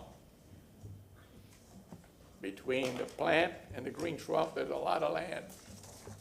And there's a lot of cows, and there's a lot of other things that die on the river, and the river's not clean. You don't just get the river and pass it through a screen, and here it is, take it out, drink it. It goes through a tedious process to get one of the best drinking waters in the country right here in Tampa. Yeah. Thank you. So we have to understand that that water's not clean. No, in fact, we have Plant City discharging upstream of us, so. And what do they charge upstream? Can you tell me a little bit more? What is it that Yeah, it is, Plant City discharges several MGD upstream of us of reclaimed water. Is that advanced or normal tertiary treatment plant? I believe there's currently a secondary, but I would have to get I back don't with you know, on that's that. why I'm asking. Yes, I mean, and there are other reuse going on, in Tampa Bay Water, Tampa Bay region.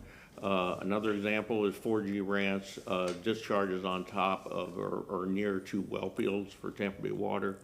Hillsborough County discharges to Alafire River indirectly. So there are examples right now where we have reclaimed water going to our water supply. Thank you very much. Councilman Clendenin. So over the last couple of years, we've lost thousands of acres of seagrass in the bay due to, I think, some of our man-made stresses that we put on the bay, including the nitrogen and phosphorus that you spoke about. So I think that we have to pursue environmentally conscious policies that inhibit that. Exactly. So, I understand, reference what 64 does, the intent of, of keeping some of those things out, but I think clearly the citizens of Tampa have spoken, but and I'll speak more after the Sierra Club does their presentation.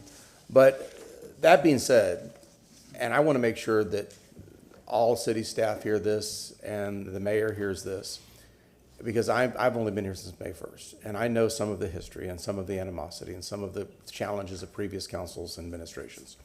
But I want to echo a little bit of what my partner over to my right, Councilman Carlson, said. Reference the direction of the city.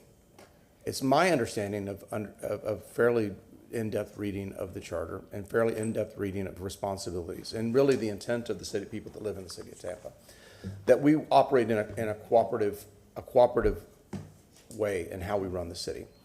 Clearly, the mayor runs the administration, day-to-day operation of the city.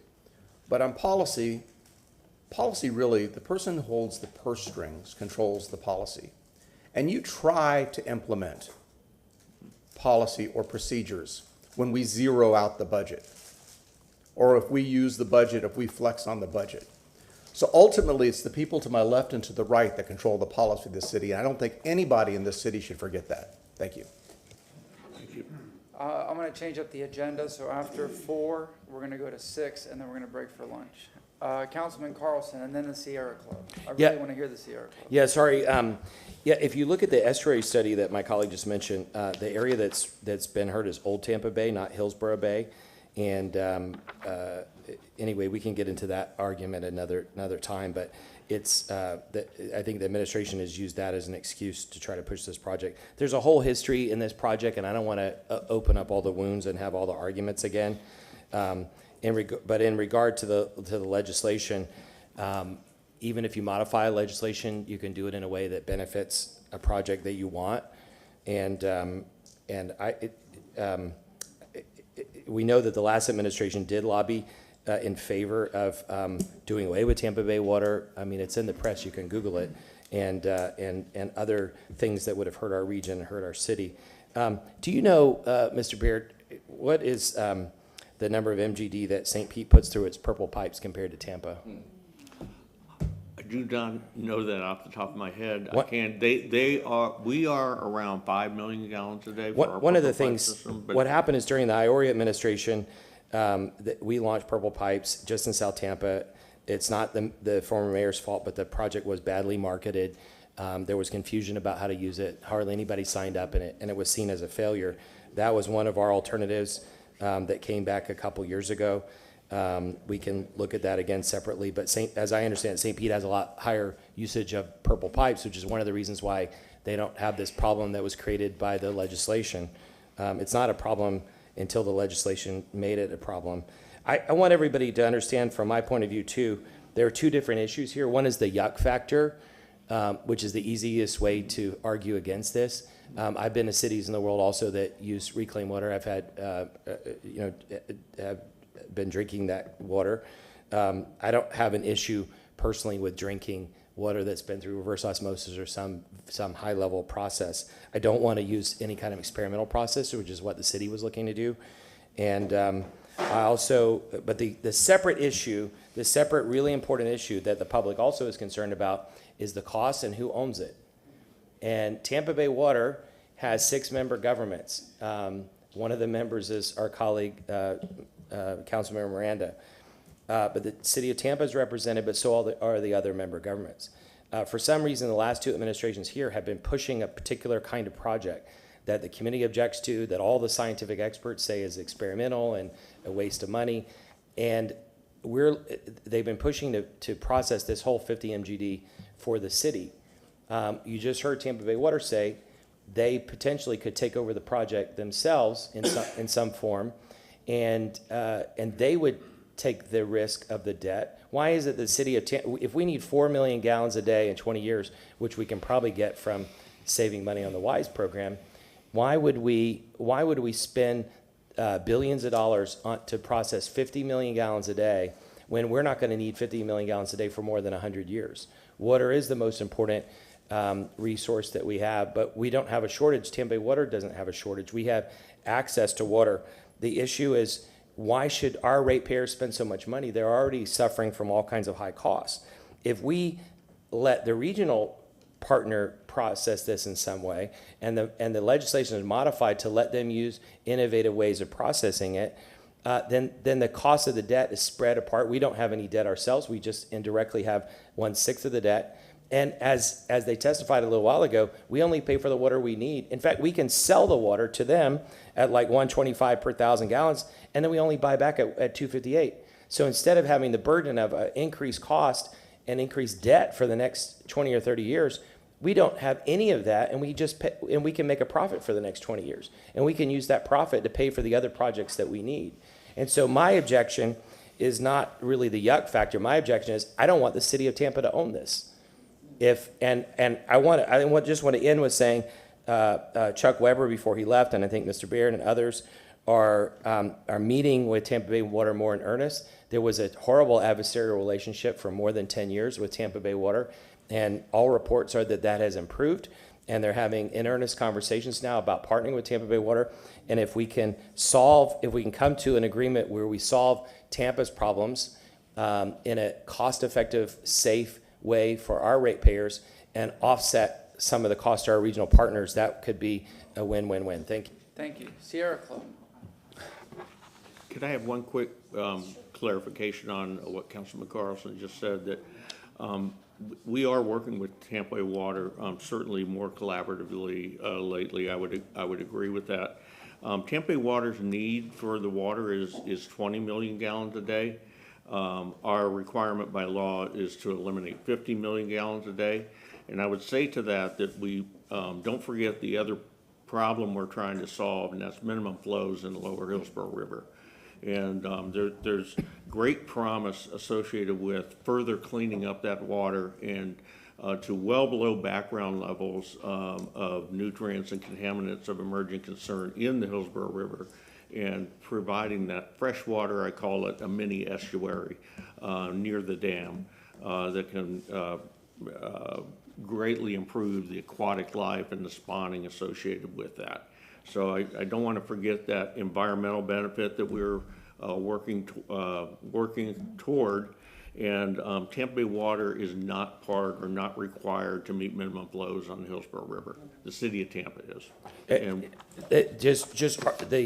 I talked to Tampa Bay Water, and they say that the city of Tampa arbitrarily set the 20 MGD. Tampa Bay Water doesn't need 50 MGD either for 100 years. And because of I described the carve out of Hillsborough River was not a right forever mandated by the city of Tampa. It was a handshake between Dick Greco and Ed Taranchik, which could have gone either way. But if we have an issue of minimum flows and we want to primarily get our water from the Hillsborough River, we could outsource that to Tampa Bay Water. Again, if we have the other member governments might not agree to take it on, but why is it that the city of Tampa should take on the debt? I think it just doesn't make sense from a financial point of view. And so if the city of Tampa Water Department and administration say, we're happy to partner with whoever we want to do what's best for our community, and we want to save money by partnering with somebody else and letting them manage it, I'm fine with it. The issue I have is that for some reason the city of Tampa has been hell-bent for more than 10 years. This administration didn't create the idea to just do their own project, which we don't need to process 50 million gallons a day. Thank you. Thank you. Sierra Club. Sierra Club. Is there time for public comment on that? After the presentation, we'll have public comment on this.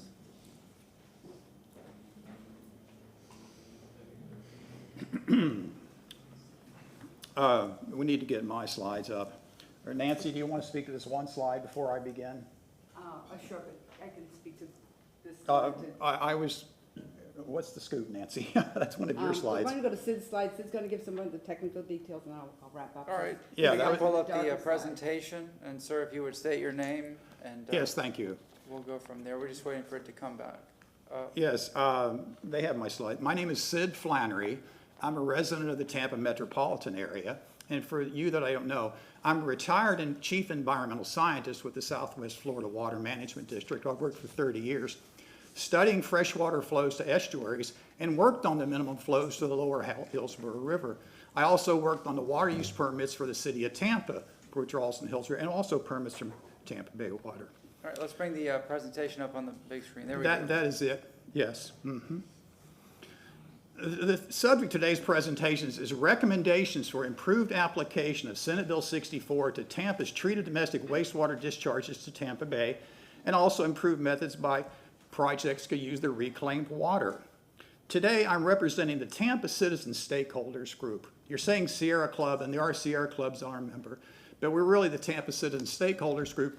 This Tampa Water Department, they've created this feedback group in December of 2020, and we interacted with them for almost 12 times into the summer of 2022. And the purpose was for the city to get feedback on their reclaimed water options. So it was a very good process. I want to emphasize today, we are not here to advocate for or advocate against any specific reclaimed water initiative. That's not why we're here. We're here to talk about the process by which DEP can apply the requirements of Senate Bill 64 to the city of Tampa and how that can be approved.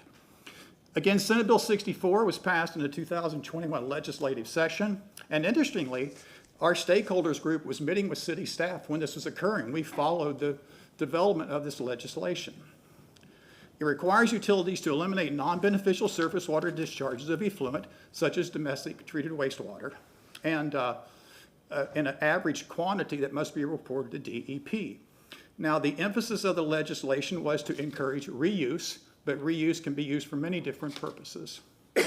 The current interpretation of Senate Bill 64 will require the city of Tampa to eliminate and reroute 50 million gallons per day of discharge from their advanced wastewater treatment plant on Seddon Channel by January 1st, 2032. That's 8 years, 4 months from now. I'm going to round it off to 8.5 years. We believe this simple application of Senate Bill 64 that requires the city to eliminate and reroute 50 MGD of treated wastewater poses serious difficulties for the city to develop reclaimed water projects with this discharge that are in the best public interest and protective of our water and natural resources. In that regard, we have developed a document that poses a set of recommendations to be submitted to the Florida DEP on how Senate Bill 64 can be applied in ways that give the city valuable operational flexibility to develop reclaimed water projects using this AWD discharge in quantities that are needed, safe, cost-effective, and protective of the region's water and natural resources, including Tampa Bay. I sent a draft of our document to each of you yesterday morning and will be interested in any thoughts or comments you have on it. We also sent the draft document to the city staff for their information and review. I suppose the legislature meant well, but Senate Bill 64 is a one-size-fits-all bill for the state of Florida. Now, if you're a small municipality in Polk County and you're using the Florida aquifer water supply and the aquifer stressed, and you're only doing about 5 MGD, this might make sense. But the city of Tampa is a whole other situation entirely because it's a very large utility that relies on a river for water supply. And the seasonal variations in flows in the Hillsborough River and the corresponding need for reclaimed water can vary tremendously between wet and dry periods.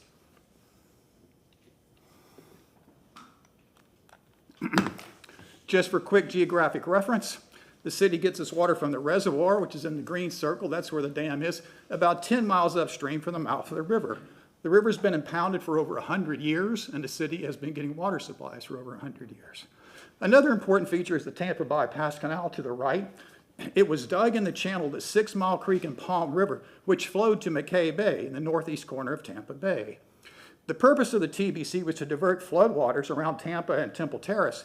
When it was dug, it hit the Florida aquifer, and considerable quantities of groundwater now flow into the TBC. Since the mid-1980s, the city has used the TBC to help their water supply by pumping from the Harney Canal. That canal, the lateral canal in the upper right, they pump water from the TBC into the reservoir, and it's been a real help for meeting water supplies. Also, since 2002, Tampa Bay has used the Tampa Bypass Canal for water supply, with 2 intakes on the pool there. And also during high flows, when there's high flows in the river and flow over the dam, water flowing down the river can be shunted through the Harney Canal to the TBC, and Tampa Bay Water can use some of that water. This is a graphic of the monthly water supply withdrawals in the combined Hillsborough River and Tampa Bypass Canal starting in 1985. The blue dots are the withdrawals by the city of Tampa. The red dots are the total withdrawals, including Tampa Bay Water. So the difference between the red and the blue would be Tampa Bay Water's withdrawals.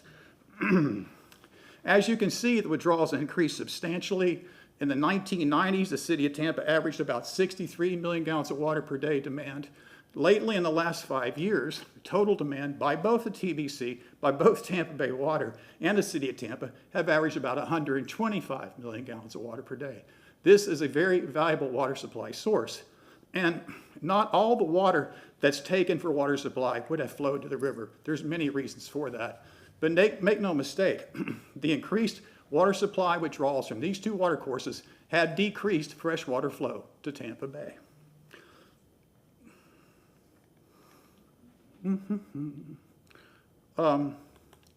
Next slide.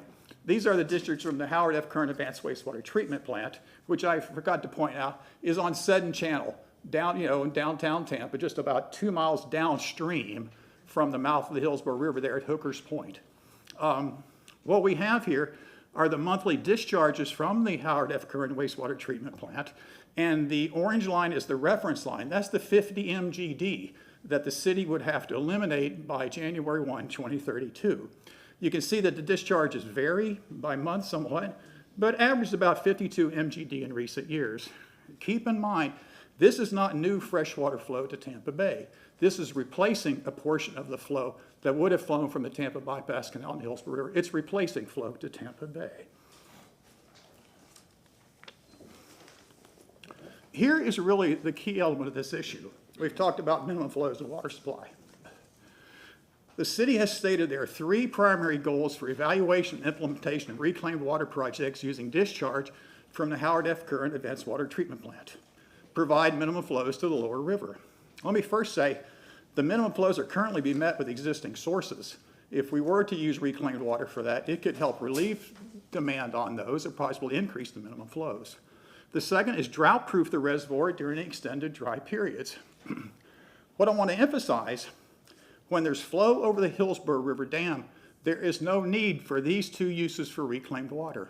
When there's flow over the dam, the city can completely meet their water supplies from the Hillsborough River Reservoir. Similarly, there's no need for minimum flows to the lower Hillsborough River. That's something that occurs when there's no flow at the dam. Thirdly, meet the requirements of Senate Bill 64 by eliminating an average of 50 MGD of surface discharge from the Howard F. Kern Wastewater Treatment Plant to Tampa Bay. This next slide is very important. Flow records at the Hillsborough River Dam go back to 1938. And prior to the 1970s, there was always flow over the dam because the flows exceeded the city's water supply demands. We started to get no flow days starting in the 1970s. This graphic is for the last 25 years, and you can see there's tremendous variation in the number of no flow days per year at the dam. During dry years like 1999 to 2001, there were over 250 days of no flow. But look at 2003 and 2004, very low values. And particularly, look at the years 2014 and 2015. These were wet years when there was flow over the dam for nearly all of the year. Well, let's look at these 3 years just to make a point. The number of no flow and no flow days per year at the Hillsborough River Dam for 3 consecutive years. You can see in 2014 there was flow over 334 days. Now keep in mind, and similar in 2015, when there's flow over the dam, there's no need for reclaimed water for minimum flows or to drought-proof the reservoir. Yet, Senate Bill 64 says during years like this, you have to reroute 50 MGD of treated wastewater when there's no real need for it. That's the big dilemma we have. Again, the city using a river for water supply is very different than most of the municipalities in the state that have to deal with this. So that's what we have to consider. So what will we do? In some of the early TAP or PURE documents, the city considered, well, during wet periods like this, we could do aquifer storage recovery, treat the wastewater to high standards and put it into the ground. Currently, the city does aquifer storage and recovery with treated river water up to, at a tune of about 10 million gallons per day. Keep in mind, wastewater, treated wastewater has constituents in much higher concentrations than natural water. Nancy Stevens will be talking about that. Now, potentially, as you mentioned, reverse osmosis, you could do very aggressive and thorough water treatment processes to reduce those constituents, but it would be very costly. So reclaimed water has a lot of promise to help us meet our water supply demands, but you want to do it in quantities that are actually needed, not because some law out of Tallahassee says you have to do something with 50 MGD every year. So the first recommendation in our document says the quantity of discharge from the city's advanced wastewater treatment plant that is eliminated and rerouted be allowed to vary on a seasonal and yearly basis. Yearly variances to average quantity should be allowed. This is Water Management 101, but Senate Bill 64 does not allow it. It simply doesn't. I've run this past a number of water resource professionals, and they say, no, this is very reasonable. And it's very simply, particularly the city of Tampa, would need to vary their operations based between wet years and dry years to make this economically feasible and to minimize risk. The second recommendation is that the second recommendation is the city not be required to eliminate an average of 50 MGD from its wastewater treatment plant by 2032. Lower averages can be determined on yearly needs assessments. We'll talk about yearly needs assessments afterward. Now, personally, I think what I just described would be just enough justification to get the city out of the 50 MGD requirement, but there's another avenue that makes sense hydrologically and ecologically. The statute allows for discharges to continue if they have a beneficial ecological effect. It's narrowly defined of where this can be applied, but this could be determined for Tampa Bay. Let me just say, freshwater flow has many important ecological functions in estuary. Tampa Bay is an estuary where by definition it's a mixture of fresh and salt water. And the scientific role about the freshwater inflow to estuarine ecology is vast. Here's the coverage of 3 different proceedings or compilations of scientific papers on that subject. One of the most important functions is fisheries production, as some of the most important species that comprise our sport and commercial fisheries in Florida are estuarine dependent. And there's often positive associations between freshwater flow and fisheries production. Keep in mind the Howard F. Curran plant replaces a portion of flow that would have gone to Tampa Bay. And this is important from a practical water management perspective. If the ecological role of freshwater flow to Tampa Bay can be rightfully recognized, then a more balanced and comprehensive approach can be taken to Senate Bill 64 and give the city more flexibility to pursue reclaimed water projects that make good sense for a number of reasons. Well, the city asked me to consider this question, and back in the summer of 2002, Chuck Weber put it on the table. Are there ecological benefits from flows from the discharge to Tampa Bay? And I wrote a 20-page report in this regard. I submitted the initial draft to the city staff for review, and they made some edits, which I agreed with, and I made subsequent revisions. We submitted this to the Florida Department of Environmental Protection's Temple Terrace Southwest District Office in November of 22. And I should say the city administration did that, the water department, but the city clearly said, we're not taking a position on this, we're looking for an answer from DEP. DEP replied about a week later, said, no, there's not. So Chuck Weber replied, can you tell us why?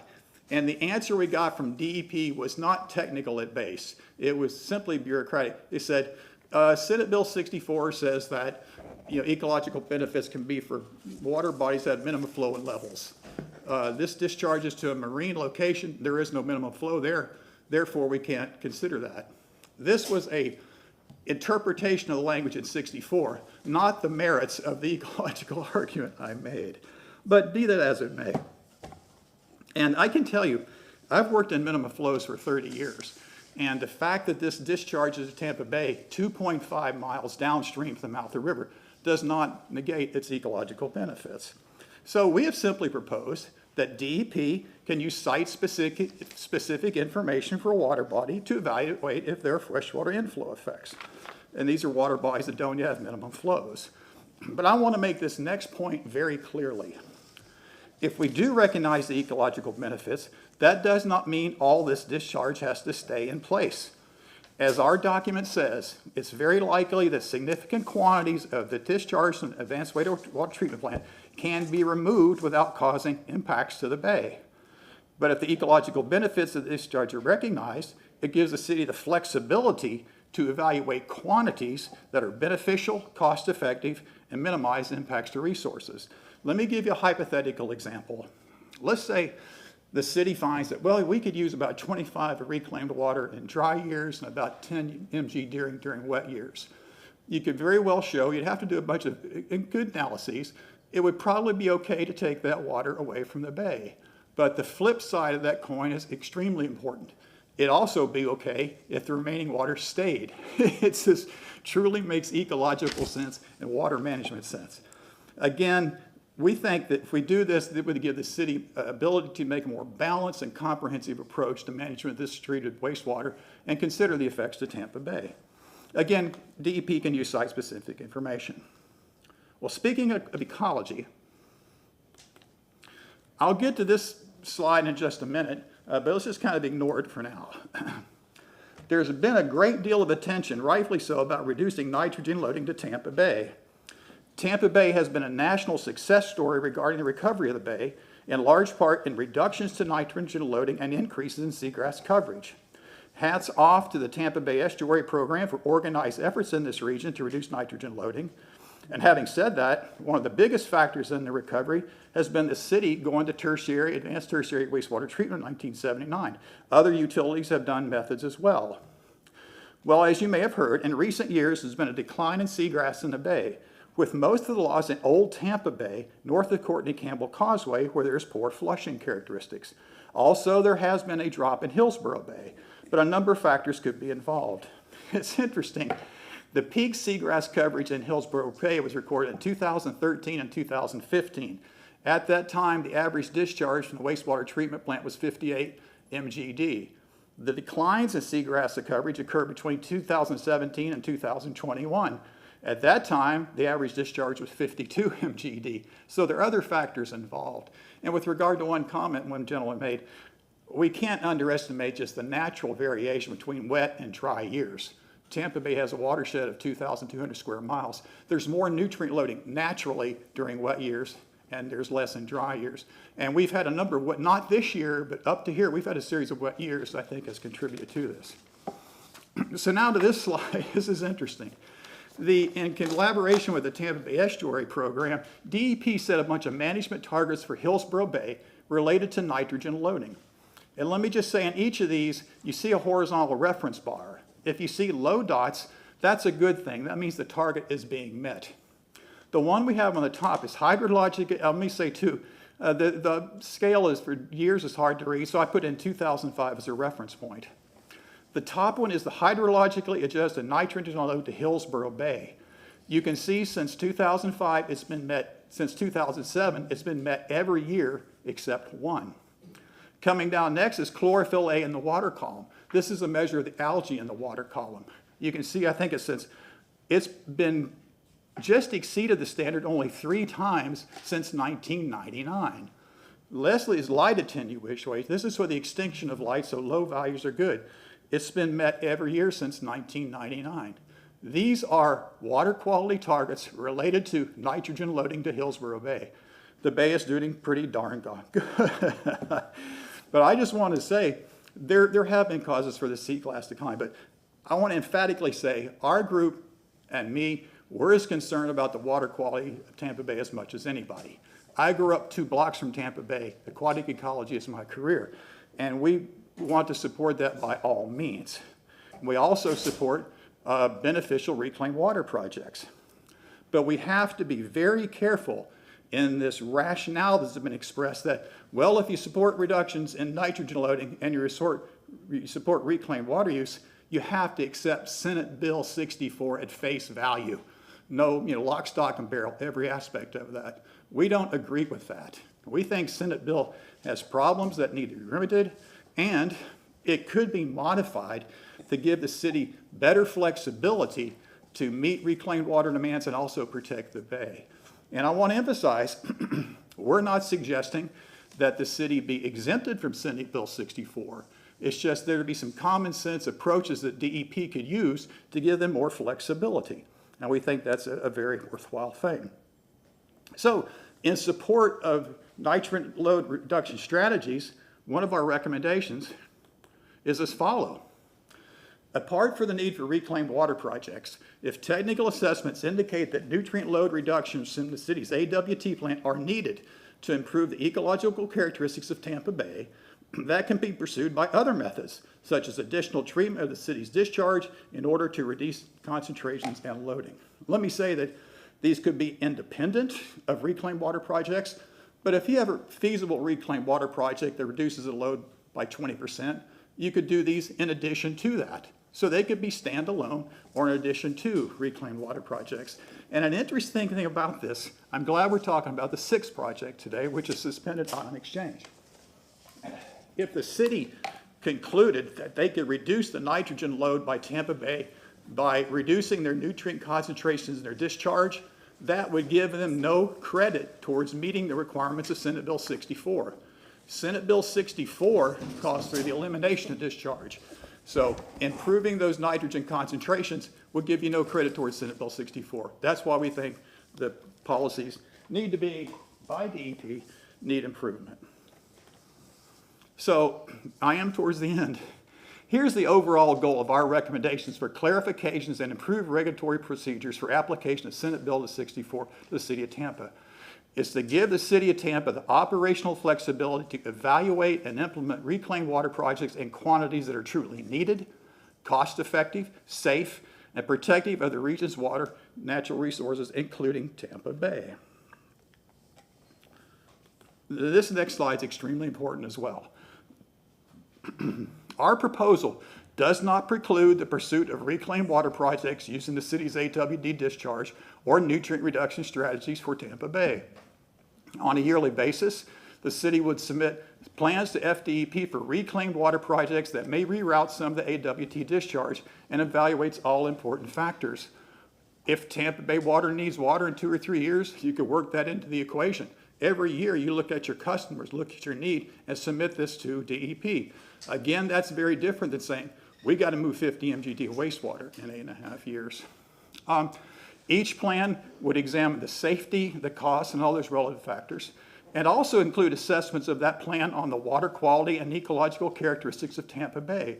Both these sets of analyses need to be with the best scientific technique, and we're all about good science. Peer review sounds good to us. And again, apart from reclaimed water projects, if needed, nutrient load strategies could be pursued to benefit the bay, such as additional water quality treatment. So my last slide. We have a draft technical document to support these recommendations, which will be distributed in September to various parties in the Tampa Bay area for review and comment before submittal to DEP. Now, greater statewide or regional application may be possible, but the emphasis at this time is on the City of Tampa's discharge at their Howard F. Curran wastewater treatment plant in relation to new reclaimed water projects for the city and managing the environmental quality of Tampa Bay. Frankly, we did do some amendments to the Florida statutes that are very simple and straightforward, but we don't have to go that route. If this could simply get applied by DEP to the City of Tampa, I think it'd be a big, big win for Tampa Bay, for the citizens of Tampa, and the careful management and protection of our water resources. So by all means, any questions or comments, if you don't have them today, contact us, but thank you very much for your time. Thank you very much. Ms. Stevens? Yeah. Yeah. You had some more slides? Yeah. Second set of slides coming up. Thank you. I'm Nancy Stevens, the Tampa Bay Sierra Club Conservation Committee Chair. And thank Sid for all the work he's done on this project. If you were paying him, you'd owe him a lot of money. How much time he's put in. Okay, I wanted to wrap this up by talking about reemphasizing why do we need a Senate Bill 64 flexibility. And first I want to say that, reiterate what Sid said, flexibility doesn't prevent us from using reclaimed water beneficially for uses that Tampa needs. Flexibility does not prevent us from helping to reduce the nutrients in Tampa Bay. Rather, flexibility gives Tampa more options to meet our water needs and to use our reclaimed water to meet our most pressing needs. Tampa produces about 52 million gallons a day on average of the wastewater, as Sid pointed out. And it's never been shown that we need that much additional water. And in fact, as Sid pointed out, our need varies seasonally and year by year. So there are some years where we hardly need it at all. And the other point I want to make and go into a little more depth on is that wastewater has contaminants, and that depending on the beneficial use, these contaminants would have to be removed. So to be most cost-effective and safe for the citizens of Tampa, we look to the city to use only reclaimed water where it's most needed and only in quantities needed, and to treat it appropriate for its use. Second slide. Again, I want to emphasize that wastewater has contaminants. Can we go to the next slide? You have the control. Oh, I have the control, okay. Yeah, the right button. Thank you. There we go. Wow, I'm in control, that's nice. Treated wastewater has, so I want to emphasize wastewater has contaminants that are not in the river. And then some of the contaminants that are in the river, it has them at higher concentrations. And that's the water that's used for our drinking water. Also, that many contaminants of concern, there are many contaminants of concern in the wastewater that aren't in the drinking water. And these have concentrations that it's not known what safe levels of the concentrations are. And so standards for these contaminants of concern will change over time. Safe levels will change over time, and I'll give you an example on the next slide. Also, I want to also point out the contaminants in the wastewater are not well documented. There was a study done for TAP. They took about 12 samples in 2018, 2019 of various contaminants, and that's pretty much the documentation we have. We don't even know if that was all the they got all the contaminants that were in the wastewater, because there's industrial waste in the wastewater, and a complete study has not been done of the industrial waste and the contaminant levels that the industries put into the wastewater stream. And there's also no system in place to monitor those wastes and to control those wastes from the industries. So we will never know, unless we do that, we'll never know what contaminants are in the wastewater day by day and how much would have to be removed. So to give you one example of a contaminant that is in the wastewater is PFAS. Those are also known as forever chemicals because they degrade very slowly in the environment and in the body. The EPA has set a new standard, or is proposing a new standard for PFAS in drinking water. First, I actually want to say that PFAS contains about 15,000 different compounds. It's a family of compounds. And the EPA has set standards for 6 of them out of 15,000. So there are thousands that won't be standardized just yet. But some of them are being monitored. For 2 of the compounds, PFOS and PFOA, the proposed standard is 4 parts per trillion. And as you can see in the slide, Tampa's wastewater exceeds that. These are from the studies done for TAP. And you can also see on the slide that the levels of PFOS and PFOA are much higher in the wastewater than they are in the drinking water.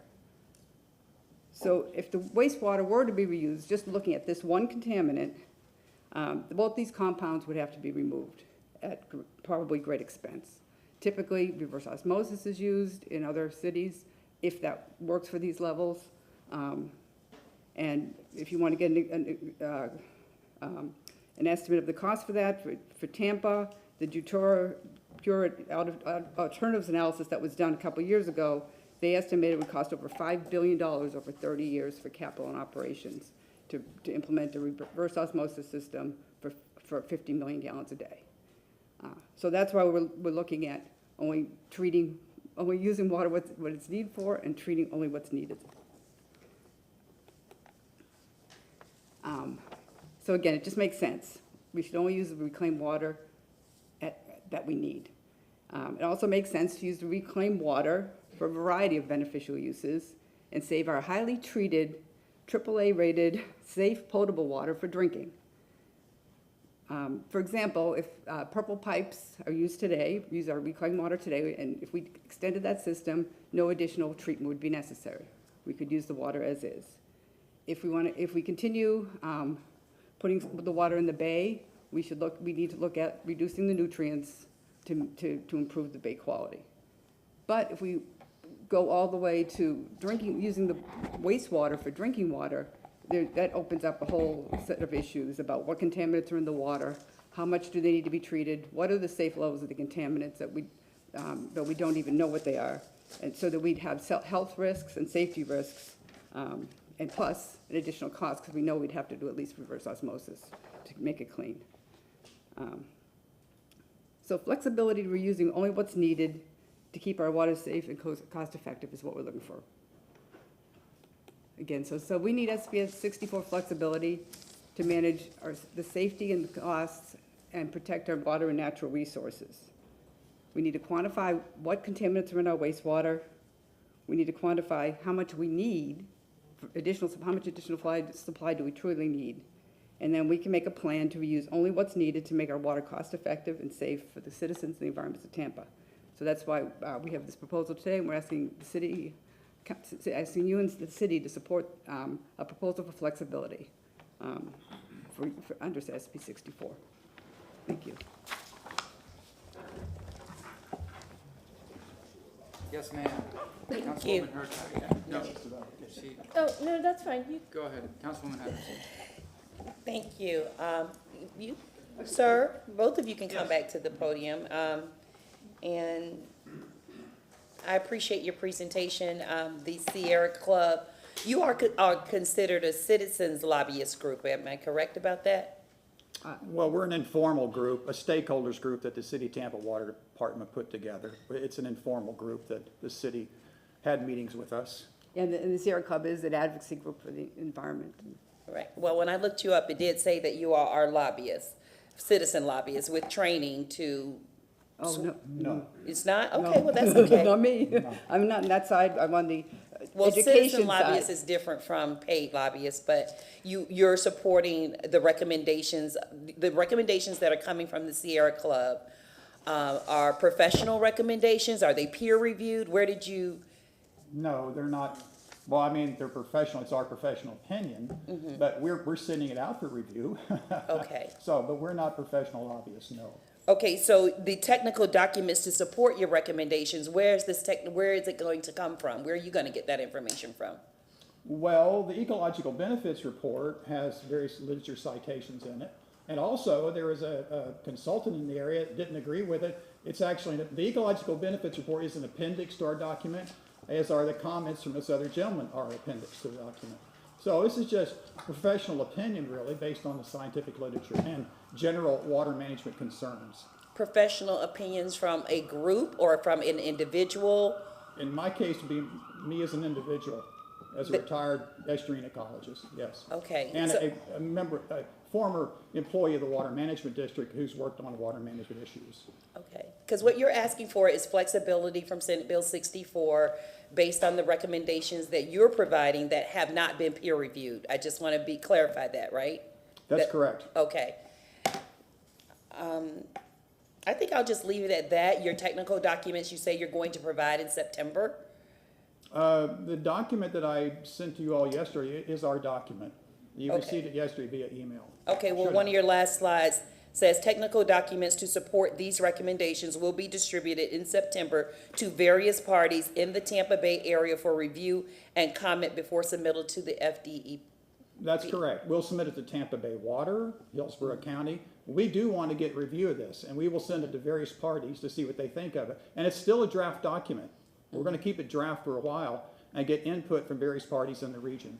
Okay, but at this point, based on Senate Bill 64 and our presentation today, the recommendations today are coming from one individual that is considered a professional in the area. Now, there are 9 signatories to our document. It's on page 12. They've all reviewed the document. We've discussed these issues with the city. There are 9 individuals who are signing on to this. They are listed on page 12. Okay. Yeah, I'm not agreeing or disagreeing. I'm just listening to all the information Sure. That's being presented regarding water. It's a very passionate issue for council. And, there are lobbyists in Tallahassee regarding water, citizen lobbyists.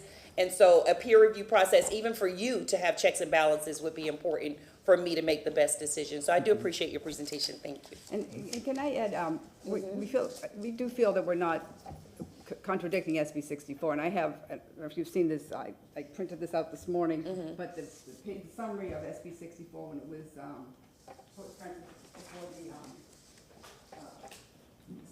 state, and there are multiple. You have to Wait go to till the you go back to the microphone, mic, because yeah. you can't, we can't get the recording. So there are multiple, you'll see there's a list of uses for the reclaimed water there. And I highlighted the last one, which is the ecological benefits. And so we feel like we're consistent with that. And so just in case you're not familiar with the bill itself. It's broad, it's a broad bill, and it does some things to promote reclaimed water for potable use. But that's not the only aspect of the bill. It's also reusing the reclaimed water for multiple beneficial uses. So even from the standpoint of how much we need in terms of reclaimed water, is a best guesstimate from the Sierra Club versus, is it 20? No, I have not making any, I have never made estimate of the need. We've never seen the estimate of the need. We would expect the city to provide that. The city has never provided an estimate of the need. Okay. Okay. Thank you. Councilwoman Hurtak. I just wanted to kind of provide some context. The stakeholder group is not just the Sierra Club, it's the Friends of the River, it's the League of Women Voters of Hillsborough County, and many others. And majority of you actually have water background, am I correct? Not greatly, Some- a few of us. A few do, but we are learning as quickly as possible. And Okay, so we do have some people with, I just want to say how much I appreciate this, and this document did come to us yesterday, and I provided just the executive summary, but if you want the whole 12-page document, it's in your email. And again, I just thought the whole thing was a bit much to have on the dais, but the background, and then I did print out all the slides so that we could work as we went along.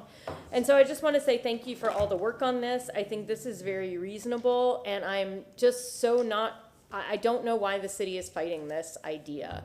I think the idea of looking at what we need and not treating 50 million gallons a day, which would be incredibly expensive compared to what we actually need, is something that we should absolutely 100% look at. And I was disappointed to get a letter, literally an email, just not even 24 hours later saying, we're just not even gonna have the conversation. And so I'm just disappointed that we can't continue to work together, the stakeholders and the city, on looking at how we can actually satisfy the thoughts behind this, behind Senate Bill 64, with the actual reality. And I think that Councilmember Carlson makes an incredibly good point that we really just can't wait. We can't spend $5 billion on water. We just don't have the money to do that. Thank you very much. Boy, the public is waiting. Councilmember Carlson, Councilmember Clendenin, Councilmember Miranda. Yeah, just another thing for background. Although there are many issues where we rely heavily on staff, and we have great staff working for the city, as even in the water department, we have great staff. But the policy that staff presents is set by somebody in the administration. And I don't think the ideas from this came from the mayor, they came from somebody else. But anyway, whoever came up with them, the staff has been pushing a particular point of view, and in our long discussions and arguments over the years, we found things that staff said that weren't true. I have a long history in water as well, and we've had experts from the public come in. I've hired my own experts, and as things have been said that aren't exactly true or framed in a way that doesn't tell the whole truth, the public has lost trust, and they want us to bring some objectivity to it. And the purpose, this committee was set up by staff, but we have relied on them separately to give us third-party advice and validation. And you may have your own people you can go to, but the idea of having them present is not so they'll be the final word on it, but just so we can have an opinion from another source. And in this case, I think a more objective opinion, because they're not gonna make any money off the deal, they're not gonna sell anything. And an example is, one of the consultants the city hired 2 or 3 years ago came in, and I said, forgetting the price, what's the best technology to treat this water? And the consultant that the city had hired said, not reverse osmosis. And I said, that's not what I asked. I didn't say the question is not whether reverse osmosis is the right, what is the safest method to use? And the person said, not reverse osmosis, and said it 3 times. And didn't answer the question. And so as the public has lost trust in the process, they don't want to, on the surface there's a yuck factor, but they don't trust the process, so we need to bring that objectivity to it. Peer review is a great thing, we should have that, and I'm glad these folks are going to do that as well. So far, as far as I remember, the city's only done 1 peer review, and that was maybe like 3 years ago. I sat in, I think, a couple of the meetings of the group, and it was a group of scientists from around the country. The problem is, how is it, I went to graduate school to try to understand, how do you get the numbers and the analysis, the science, as Mr. Robinson said, how do you get the science to prove the right answer? And if you think about it, there are Ivy League educated economists that are Republican and Democrat, and they use the same math, the same science, but they get different answers. And how is that? The secret to all of the math is the model you set up. If there's bias in the model, that's the problem you have. So the peer review was about the peer review that they were given. I won't remember it exactly correct, but the model they were given is, if we proceed with this particular configuration, does this meet the national international standards? And so you had experts from all over the country that were analyzing it. But again, the model was, if we had this configuration. We never asked them as a city, if the problem is, what do we do with this 50 MGD? The answer would have been completely different. Or if we asked them, do you think it's best for the city to take on debt for $5 billion? Or is it better for Tampa Bay Water to take on the debt and we only buy what we need and maybe make a profit for that? We didn't ask them any questions like that. We just said, what do you think about this configuration? They were given a very narrow model to analyze. And even though you take a group of the best scientists, if you only ask them to look at that narrow model, that's the answer that they gave. And so we need to, if we need to look at the model bias, if the city ends up doing a peer review again. We really need to start with looking at economically with health and environmental factors, what's the safest, best policy we can create that's best for our ratepayers, and what to do with this 50 MGD. If we did that with the best scientists, we would get a totally different answer. The other thing is it also matters what data is put into it. The data they were given the peer review was from TAP, which was the old project from 5-6 years ago. The scientists complained that all they had was that modeling and data. They didn't have the budget or time to do any firsthand analysis. They could only rely on the data that was gathered from TAP, which is not exactly applicable to the PURE project. And again, PURE and TAP are very narrow models that don't include the whole universe of all the possibilities of things we could do. Lastly, I just want to say thank you again to everybody. You all put in countless hours. I mean, this is something you probably would charge as a consultant a couple $100,000 for, and so we appreciate you all doing all this for free. Councilman Clendenin and Councilman Miranda. Yeah, I think what we just heard is important. And, you know, this right here, a pen, the person who holds the pen has the power, right? So that model bias that Councilman Carlson just addressed, I think is something everybody that sits up here with me today, everybody that's listening today, needs to remember that. And I agree that everything we do, there's going to be bias. And I see that in a lot of what's happened when this entire reclaimed water project has gone off the rails years ago and went in a completely different direction, because I think that model bias existed. I think we pursued an agenda that wasn't in the best interest of the city of Tampa, but maybe had other folks' interest in mind. And I don't see us, I still see I see that, as much as I respect a lot of the folks on the city side that are involved in this, I see woven in this discussion a lot of that bias from years gone by, and I don't know how we break free from that. That it's a little frustrating. But I mean, clearly the answer is somewhere of working with all of the interested groups and keeping in mind what is the best for the health of the city, of the residents in the city of Tampa and Hillsborough County, or within the entire Tampa Bay Water, co-op, but also what's economically best. So, it's tough to balance health and safety with economics, but unfortunately we always have to face that challenge.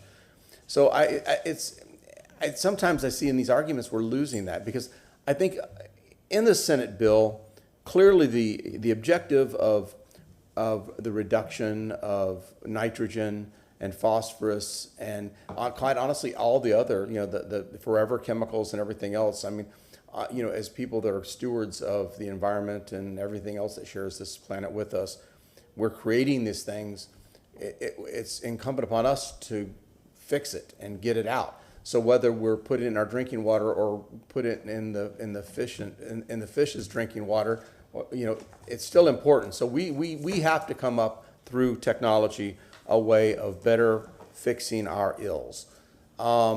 I'm excited about what's next on the agenda with the project that we have on the ionization project to see how that works and maybe as a step forward. I think technology, we have some time. I think technologies move us in the right places. I think hopefully as reverse osmosis becomes more scalable and more affordable as time goes by.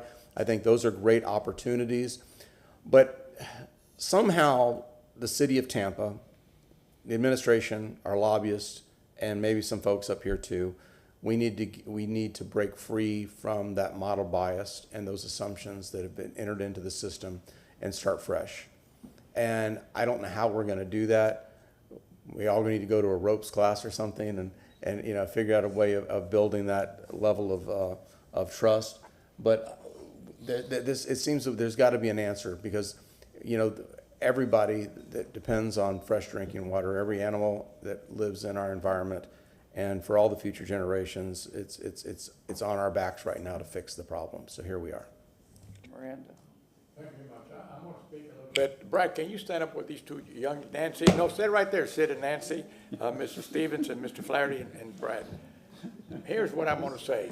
A year or so ago, one night I called Brad Baird. You know why? I was watching TV and all of a sudden I turned to Channel 3 and I catch the Northwest Water Management, I think from Palatka up to Jacksonville.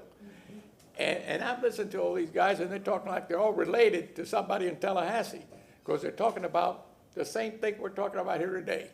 And one guy tells the other, well, all we got to do is go back up there next for an extension. And I had never heard that. Nowhere. So I tell myself, maybe they're well connected. That doesn't mean you can't go back for an extension on this 2032 because somebody already said it that I heard it on television. Me watching a water thing like I'm nuts. So then I'm listening to another water source in the Miami area that takes that apart. They had another conversation. And I said, wow, I can't believe what I'm listening to. So I was sometime in June or July or a year or so ago. So then I'm telling myself, if you were not in Tampa Bay water, you still cannot go directly to SWIFMA like you used to and ask for a grant. Am I correct or not? Yeah, that's correct. Now, if you're in Tampa Bay water, you still can't go direct to the state and ask for a grant. Am I correct? Yeah, you can ask for a state You gotta go appropriation, first but not a grant, yes. Right. You got to go first to Tampa Bay Water, get their blessing, and then set it up when they're in competition with the city of Tampa. There's nothing wrong with that. I'm just saying that's how I think. When I listen to something and you're taken away, it makes no difference if you're in or out. Because by policy, if I recall, not by law, that's what the policy says. Now, who did the policy? The members of the board. That's all. If I'm wrong, correct me. So we cannot ask anybody else directly like we used to. And then another mind, I start thinking, help me out a little bit, my little mind. And my mind tells me this. I wonder how much money is collected in this area that goes to SWIFMUD. And I wonder how much money we get back from SWIFMUD. That's always been a text in my mind asking me how to find out where the funding comes from. And I'm wondering if I should go there or not. Not with you folks, but with them. So I don't know what I'm going to do, but there's something that's been on my mind for a little bit of time. And how they treat this area compared to other areas, where that money comes in and how much money goes out. I don't have an answer. Maybe it's 100%, but I'm an old type guy. You got to show me what it is. And right now, I don't know the answer to that. It's great to say something costs $5 billion or $10 billion. Guess what? If they do it, it's going to cost them $5 or $10 billion also, wherever they may be. So if you spend some money and you control the product, then you also control something that you will not have somebody else spends that money, you got to buy from them. It's like vegetables that come from a farm. If you buy it at the farmer, it might be fresher and better priced. If you buy it at the retailer, it might be still fresh, but you're going to pay 3 times the amount. That's all I'm saying. The same thing applies in every commodity that the public needs to use to survive. And there's where I'm stuck. I don't have the answers to what I'm talking about. We could sit here forever. Did we all know that when you sign a contract, it doesn't end? Even though it says it ends in 2038, it does not. You know why? There's another side of that contract that says you cannot get out unless there's no debt. I'm not saying that's right or wrong. I'm saying that's what the contract says. But in government, we have other contracts with other agencies that we have a CIT tax, and it spends a lot of money, but not to us. Our money going to someone else. So you have to be cognizant of what's going on, and I appreciate everything, and I'm not disagreeing with it. But it's got to be done in a cooperative area where we don't lose control of what we have, and we get back the percent that we should get back. And there's where I differ from a lot of people. I try to understand, not for today, but what happens for tomorrow and the next day. And I agree with some of these things, but it's got to be codified that whatever we're going to do is to the benefit of the people who has the product to sell, not from the buyer. Thank you all very much for what you do. Thank you. Yes? One quick question, maybe this is for legal. Two things. What are the consequences of noncompliance? And two, what are the options for asking for an extension? Good morning, Council. McLean Evans, Assistant City Attorney. Under the laws as they stand today, the enforcement decision would fall to DEP. They have the authority to fine, it would be considered a violation eligible for up to $15,000 a day fine. Yeah, that's cheaper than $5 billion, yeah. What's the process, or what would be the objection to requesting an extension beyond the 2032? Because it looks like our crisis is much more like 2050. So we request an extension for this. I believe DEP is still working on its actual guidelines and process and procedures on how they may implement that. So I'm not able to give you a firm decision, but presumably there may be a process for that depending on what things look like, 5 to 8 years down the line as the deadline approaches, but there is not one in place as of today. So with evolving technology and everything else and consequences, maybe this is something that we can pursue as just not necessarily going into the mechanics of this law, but requesting an extension so that as new facts become available, we can take that into account. So maybe that's maybe the direction this council should be going. There's nothing legally to prevent requesting an extension. There's nothing legally to require DEP to consider or honor it. Thank you. Thank you very much. Public comment. I have a question. Oh, I'm sorry. Go ahead. Thank you. Mr. Flannery, Ms. Stevens, I have a quick question for the two of you. When it comes to what is next, you said you're passing this on to other folks to be reviewed. When do you have a date that you're requesting that to come back to you? No, not necessarily. And we're starting with you.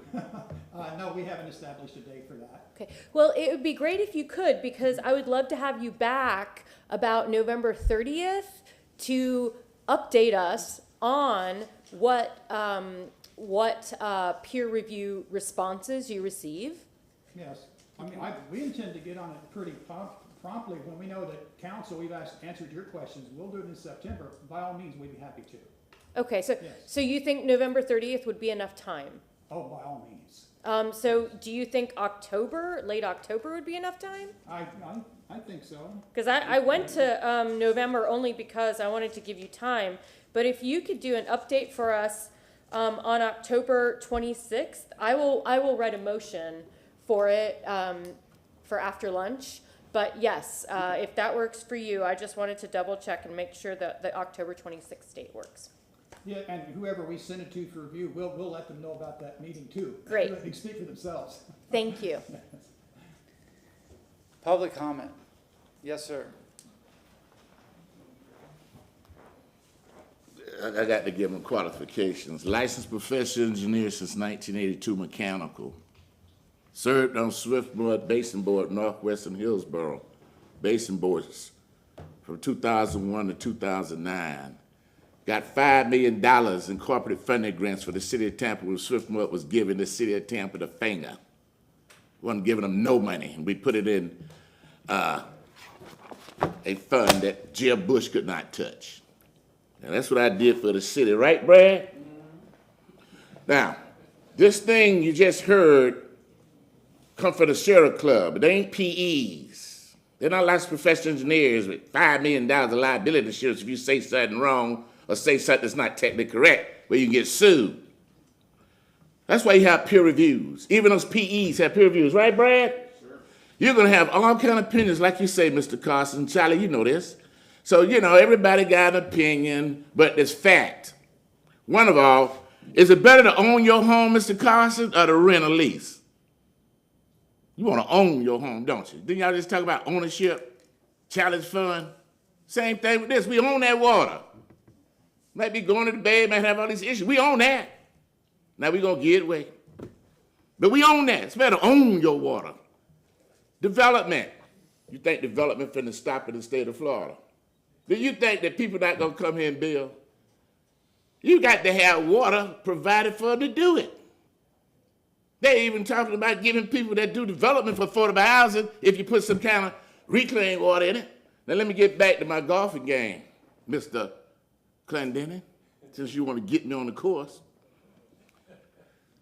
McKay Bay, Mangrove Bay at St. Pete, what they use for water in their golf course? Reclaimed water. Why ain't any of our, I'm sitting on the committee, I'm on the golf with, why we ain't got reclaimed water at our golf courses? We're using wells, which is coming out the ground, which is not what you want to do environmentally. And the casings are failing. We're going to put $500,000 on a pumping station at Rogers Park. Why we ain't using reclaimed water? Why all them rich people that want their yards to look good down on Bayshore in South Tampa, Mr. Carson, ain't got reclaimed water? The purple pipe. Listen, let's cut this politics out. It was bad politics, maybe a little bad premedicated science, but going forward, new council, anybody coming up here talking about this and do that, they need peer review, they need some professional engineers looking, not just some scientists, because they ain't engineers and they ain't professional. But let's get all the facts, and I think what they presented makes sense.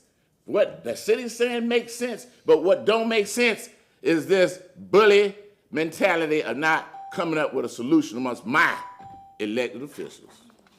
Thank you very much. Next speaker. Yes, sir. Hi, good afternoon. My name is Theo Kowalski. I'm the Senior Manager of Florida Conservation for Ocean Conservancy. I live just across the bridge in St. Petersburg, where most of our Florida-based team is headquartered. I'm here to talk with you all today on behalf of my organization and also some of the work that we're doing here in Tampa with regards to health of the bay. Figured I'd come talk while stewardship of our water is at top of mind for everyone. But first, just quickly a little bit about Ocean Conservancy. We're the nation's oldest ocean-focused nonprofit. We've been operating in Florida for just over 40 years. And our core mission, what we're ultimately aiming to do, is to try to find meaningful science-backed solutions to the biggest threats and challenges facing our ocean. And we aim to work with local leaders and communities alike to actually make those solutions a reality. And so what that looks like here in Florida is we have been building partnerships with cities and municipalities across the state through our Shores Forward initiative. Some of our partners include Miami and Orlando. And what we do is we work with local leaders there to take action, both through direct policy intervention as well as through building broader connections with residents through education and outreach programs. We very much believe that collaboration is a very important tool to ultimately getting to meaningful change for the ocean. And so an example of some of that collaboration that we tried to engage in here in Tampa started just back in April. We kicked off a 2-year research project with our partners from University of Florida, Florida State, and University of South Florida, in addition to some others. And ultimately what we're trying to do is we're trying to better understand how nutrient pollution, specifically in the form of nitrogen, which of course we've heard a lot about today, is finding its way into Tampa Bay. And so what we're going to be doing over the next 2 years is we're going to be taking monthly water samples from over 20 different locations along the Hillsborough River, and we're going to use new technology that can help us to actually paint a better picture and pinpoint where sources of nitrogen pollution are coming from along the river. And the goal there is to then be able to help create some more direct and tailored solutions to addressing those sources. We recognize that this study is just one piece of a much larger puzzle in terms of addressing water quality in Tampa Bay. And there's a lot to do, there's a lot to think about. We are also always looking for new and innovative technology to protecting our water resources. Thankfully, science tells us there's a lot we can do, especially in the realm of beneficial reuse for local water. So we encourage you to look at all of these options when weighing a decision. But in the meantime, thank you for the chance to speak, and happy to follow up about our project or any other ways we could work together. Thank you very much. I'm going to ask my aide to get your contact information, because I'd love to sit down with you offline and Absolutely. talk about that. Happy Thank to you. provide it, His yeah. name's Tim. He should be coming out to get it from you. Perfect. Thank you so much. Yes, sir. Next speaker. Good afternoon. I'm Ed Schroed. I'm the director of the Tampa Bay Estuary Program.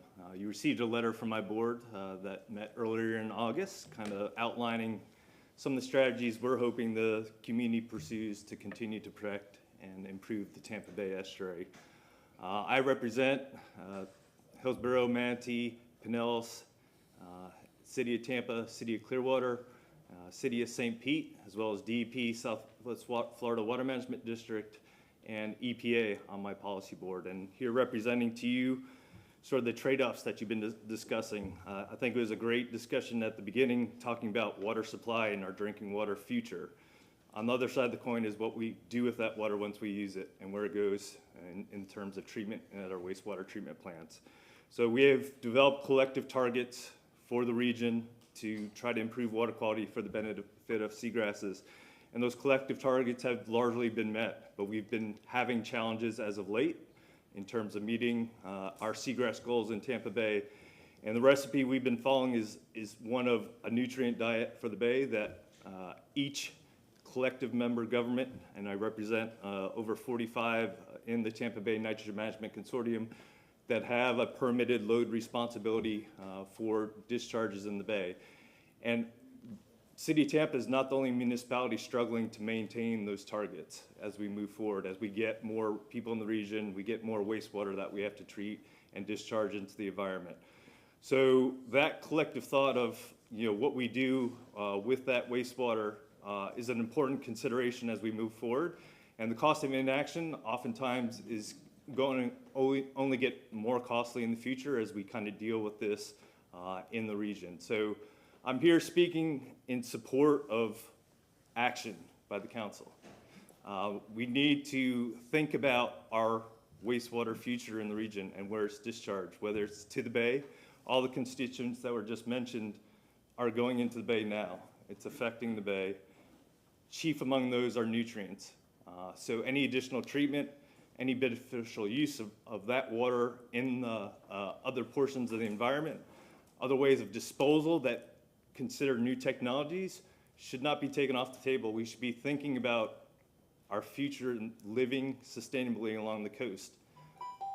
Collectively, action is what is needed, not inaction, and I encourage the council to consider that with your future discussions on other items on the agenda. Thank you very much. Yes, ma'am. Next speaker.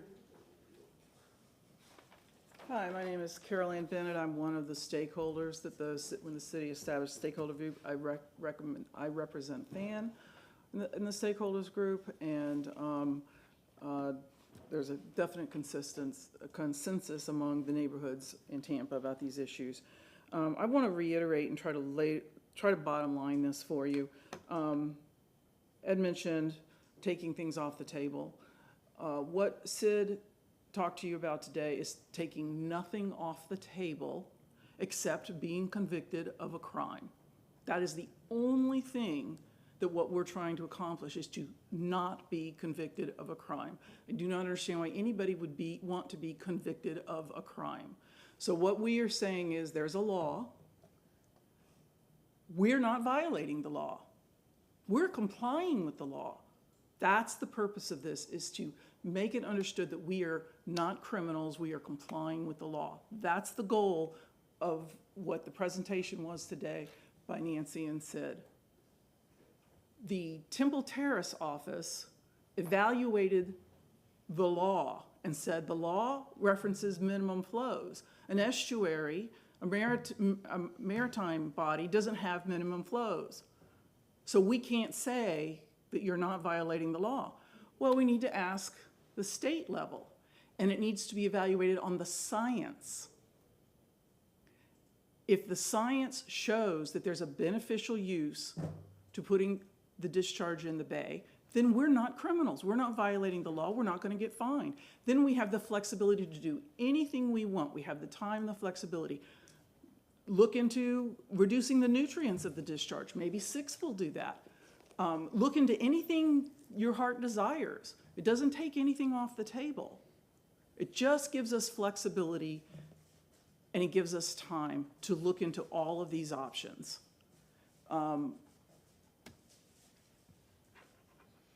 The language of SB 64 is just too broad, too vague, one size fits all. Tampa is unique. We should be able to get a designation that this is a beneficial use. Remember, we're taking fresh water out of the river. Normally that water flows into the bay to create this estuary. We're taking that water out. By cleaning it and then putting it back into the bay, that can be beneficial to the bay. So let's focus on that. We are not criminals. Thank you. Thank you very much. Anybody else for public comment? Yes, ma'am. Is it noon yet? Good afternoon, council. You know, this pure thing, this whole deal, I don't understand it. I'll be the first person to tell you that. And you know what? Here's the problem with this discussion. The taxpayers of this city don't want it, period. I don't care what these people say or what they say in Tallahassee. They didn't like that plan. These folks have been nice enough to spend their time and their energy creating a different plan. They got shut down. That's what Councilwoman Hurtak had said. And when there's a question of should we trust what we're being told, I want to go back to what I said to you this morning. We start talking about the budget, and man, there's a big old shell game taking place. It happens it happened last night, yesterday. I got an email of a shell game being played. So how can we take our trust and start trusting again when you see it happening over and over and over and over again? I mean, to me, how can you as council condone this crap? You know, at some point, council has to stand up and say, we're not going to do this, period. And we are going to take into consideration what these folks are saying. Council needs to tell staff, go back to the drawing board. Don't come back with this crap again. Keep doing it until they do what you want them to do.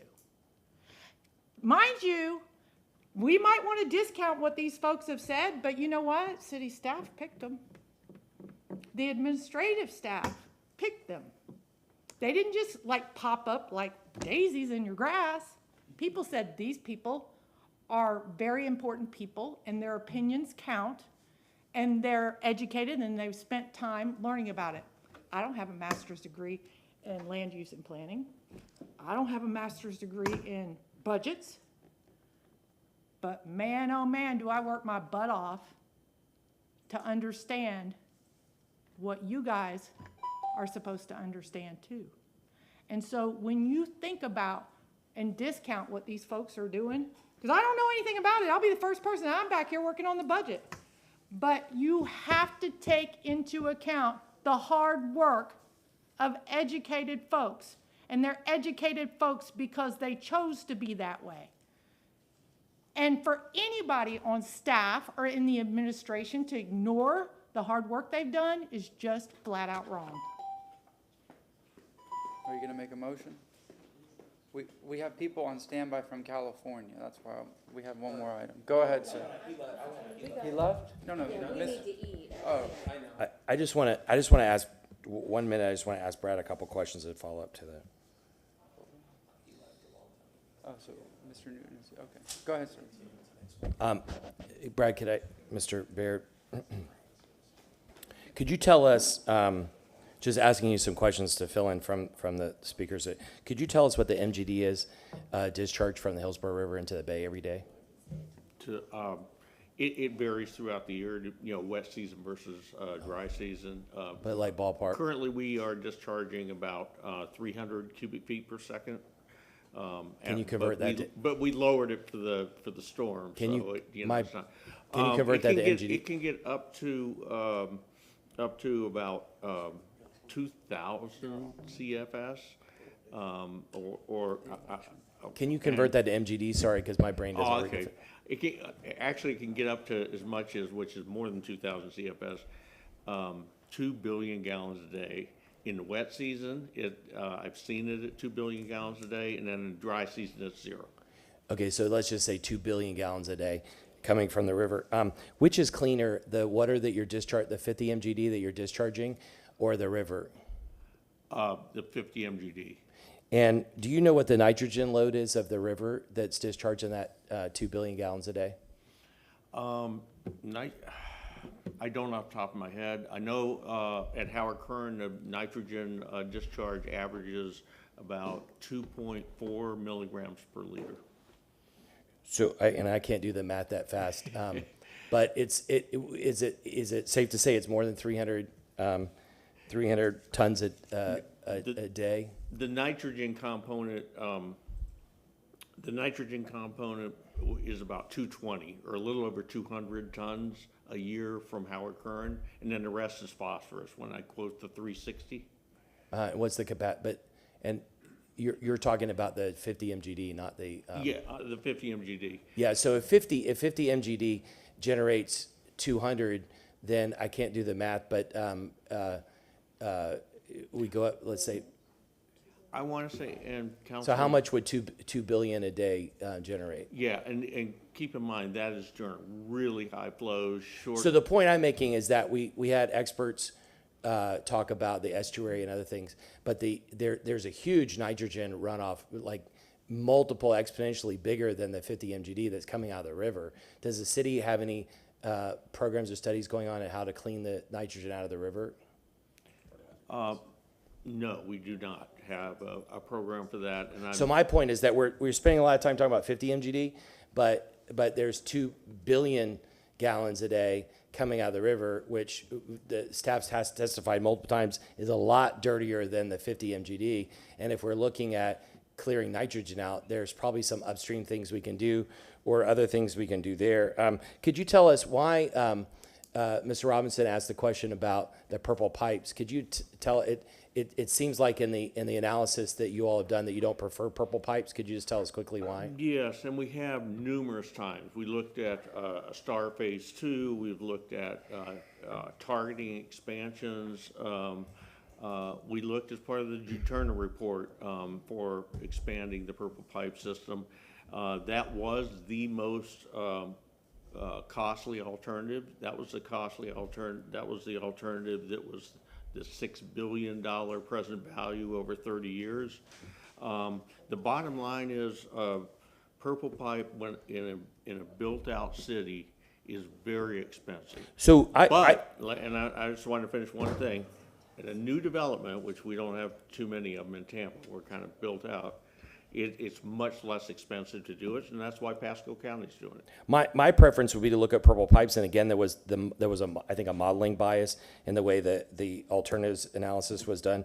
So I agree that we should look at purple pipes as one of the alternatives. Last question: could you just tell us in 20 years what's the current projection of the additional MGD the city needs above the 82? Yes, it is 6 to 8 MGD. depending on which projection you're looking at. And is that net, you're gonna save, is it correct, you're gonna save about 4 or 5 MGD with pipes because you're gonna be repairing leaking pipes? Is that net of that amount, or? Yeah, the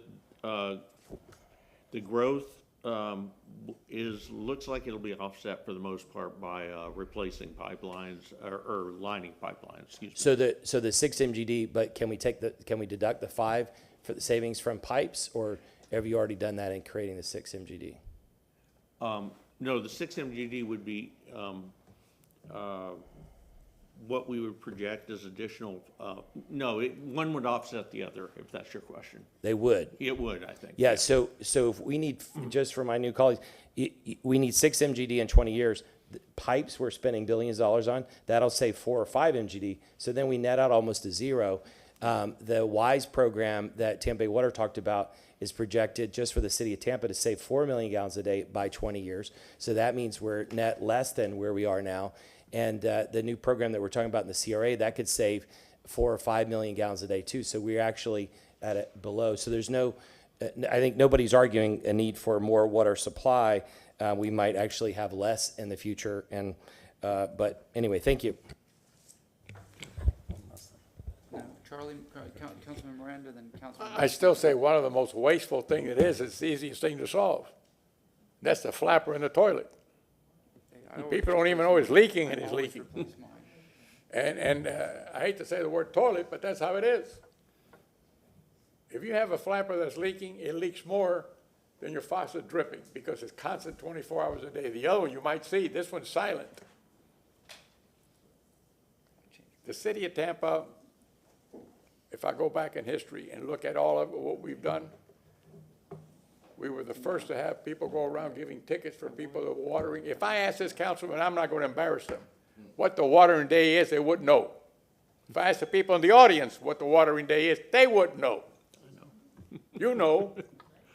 So I'm not going to ask. But I'm telling you, we haven't specified that. I get your little brochures once in a while, but it comes in a green, like I love you and take care of your family and all. You got to hit them right where it hurts in the pocketbook. Tell them, here's what it's costing us. It's going to cost you if you don't change your way you do things. You can't do it in a romantic day. You got to tell them this is it. City of Tampa was one of the first that could tell the water use with a water thing went back 20 years ago when we didn't have any water. We were the first to say we're going to have a what? A crisis in water. You can't water your lawns other than by hand. Years back, I'm talking about 15, 20 years back, the first to do that. Mm-hmm. That is correct. Lowered our consumption rate way down. However, instead of looking at spending the water, why don't you change the rules about what you can water? What kind of plants are you planting? What kind of grass are you putting? Nobody says about that, it's just about the water. Solve the problem by not letting something that uses water to solve the problem. But we don't think that way. I wonder why. Fertilizer. City of Tampa was one of the first, and from May to November, some years back, we passed that law, and now I think they washed it away. I don't know what the legislature did. I may be incorrect. They haven't done it yet? Somebody's saying they haven't done it. I agree with you then. But I remember it like the first, I believe, in the whole area, City of Tampa. There's a lot of firsts that we've done that I can't remember all of them. But I can tell you, we have done everything expeditiously to make sure that whatever it was at that time to solve the problem that we had in hand. And we waste water on things we shouldn't do because we don't plant the things that we should do that need little or no watering. So that's the problem we have. And until we educate and give fines to people that are using more water than others, we're never, ever going to change the system. It becomes a habitual habit. So that's how it is. Thank you, Mr. Chairman. It's forever going to live in my head that I just heard that Charlie Moran is into rough love. So thank you for that. Thank you for that picture in my head. One of in the Tampa Bay Water in their presentation, sorry to put that in everybody else's head too. In the Tampa Bay Water presentation, it looks like, again, with what Councilman Carlson said, that through conservation, the pipes project, And through that one presentation, it seems like the city of Tampa doesn't have a water problem. Hillsborough County has a water problem because the growth in Hillsborough County and their continued and the growth and escalation of their consumption. So it seems like we're spending an awful lot of energy talking about an issue that is really not a huge problem for the city of Tampa, while it may be a huge problem for the Hillsborough County. So I just wanted to lay that out there. On the, I do disagree a little bit, and had a little bit of conversation about purple pipes. I see where it has a place, but we're still not treating that water. That water is still now being dispersed and going into the environment.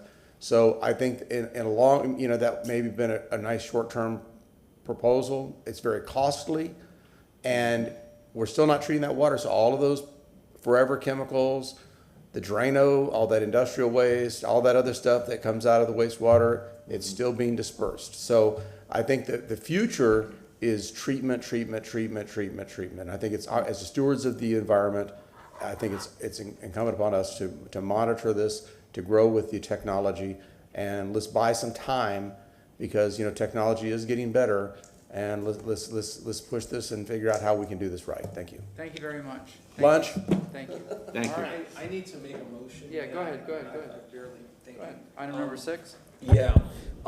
We have Mr. Matt Newton here. I had Professor Zoli from University of California in San Diego, and he had to leave. I've continued this item, I think 3 or 4 times. I made it over a year ago. I motion for it, please, to be number 1 on the September agenda. I know we're talking about land use that day, but this is one that's been going on for a year and has been continued a number of times.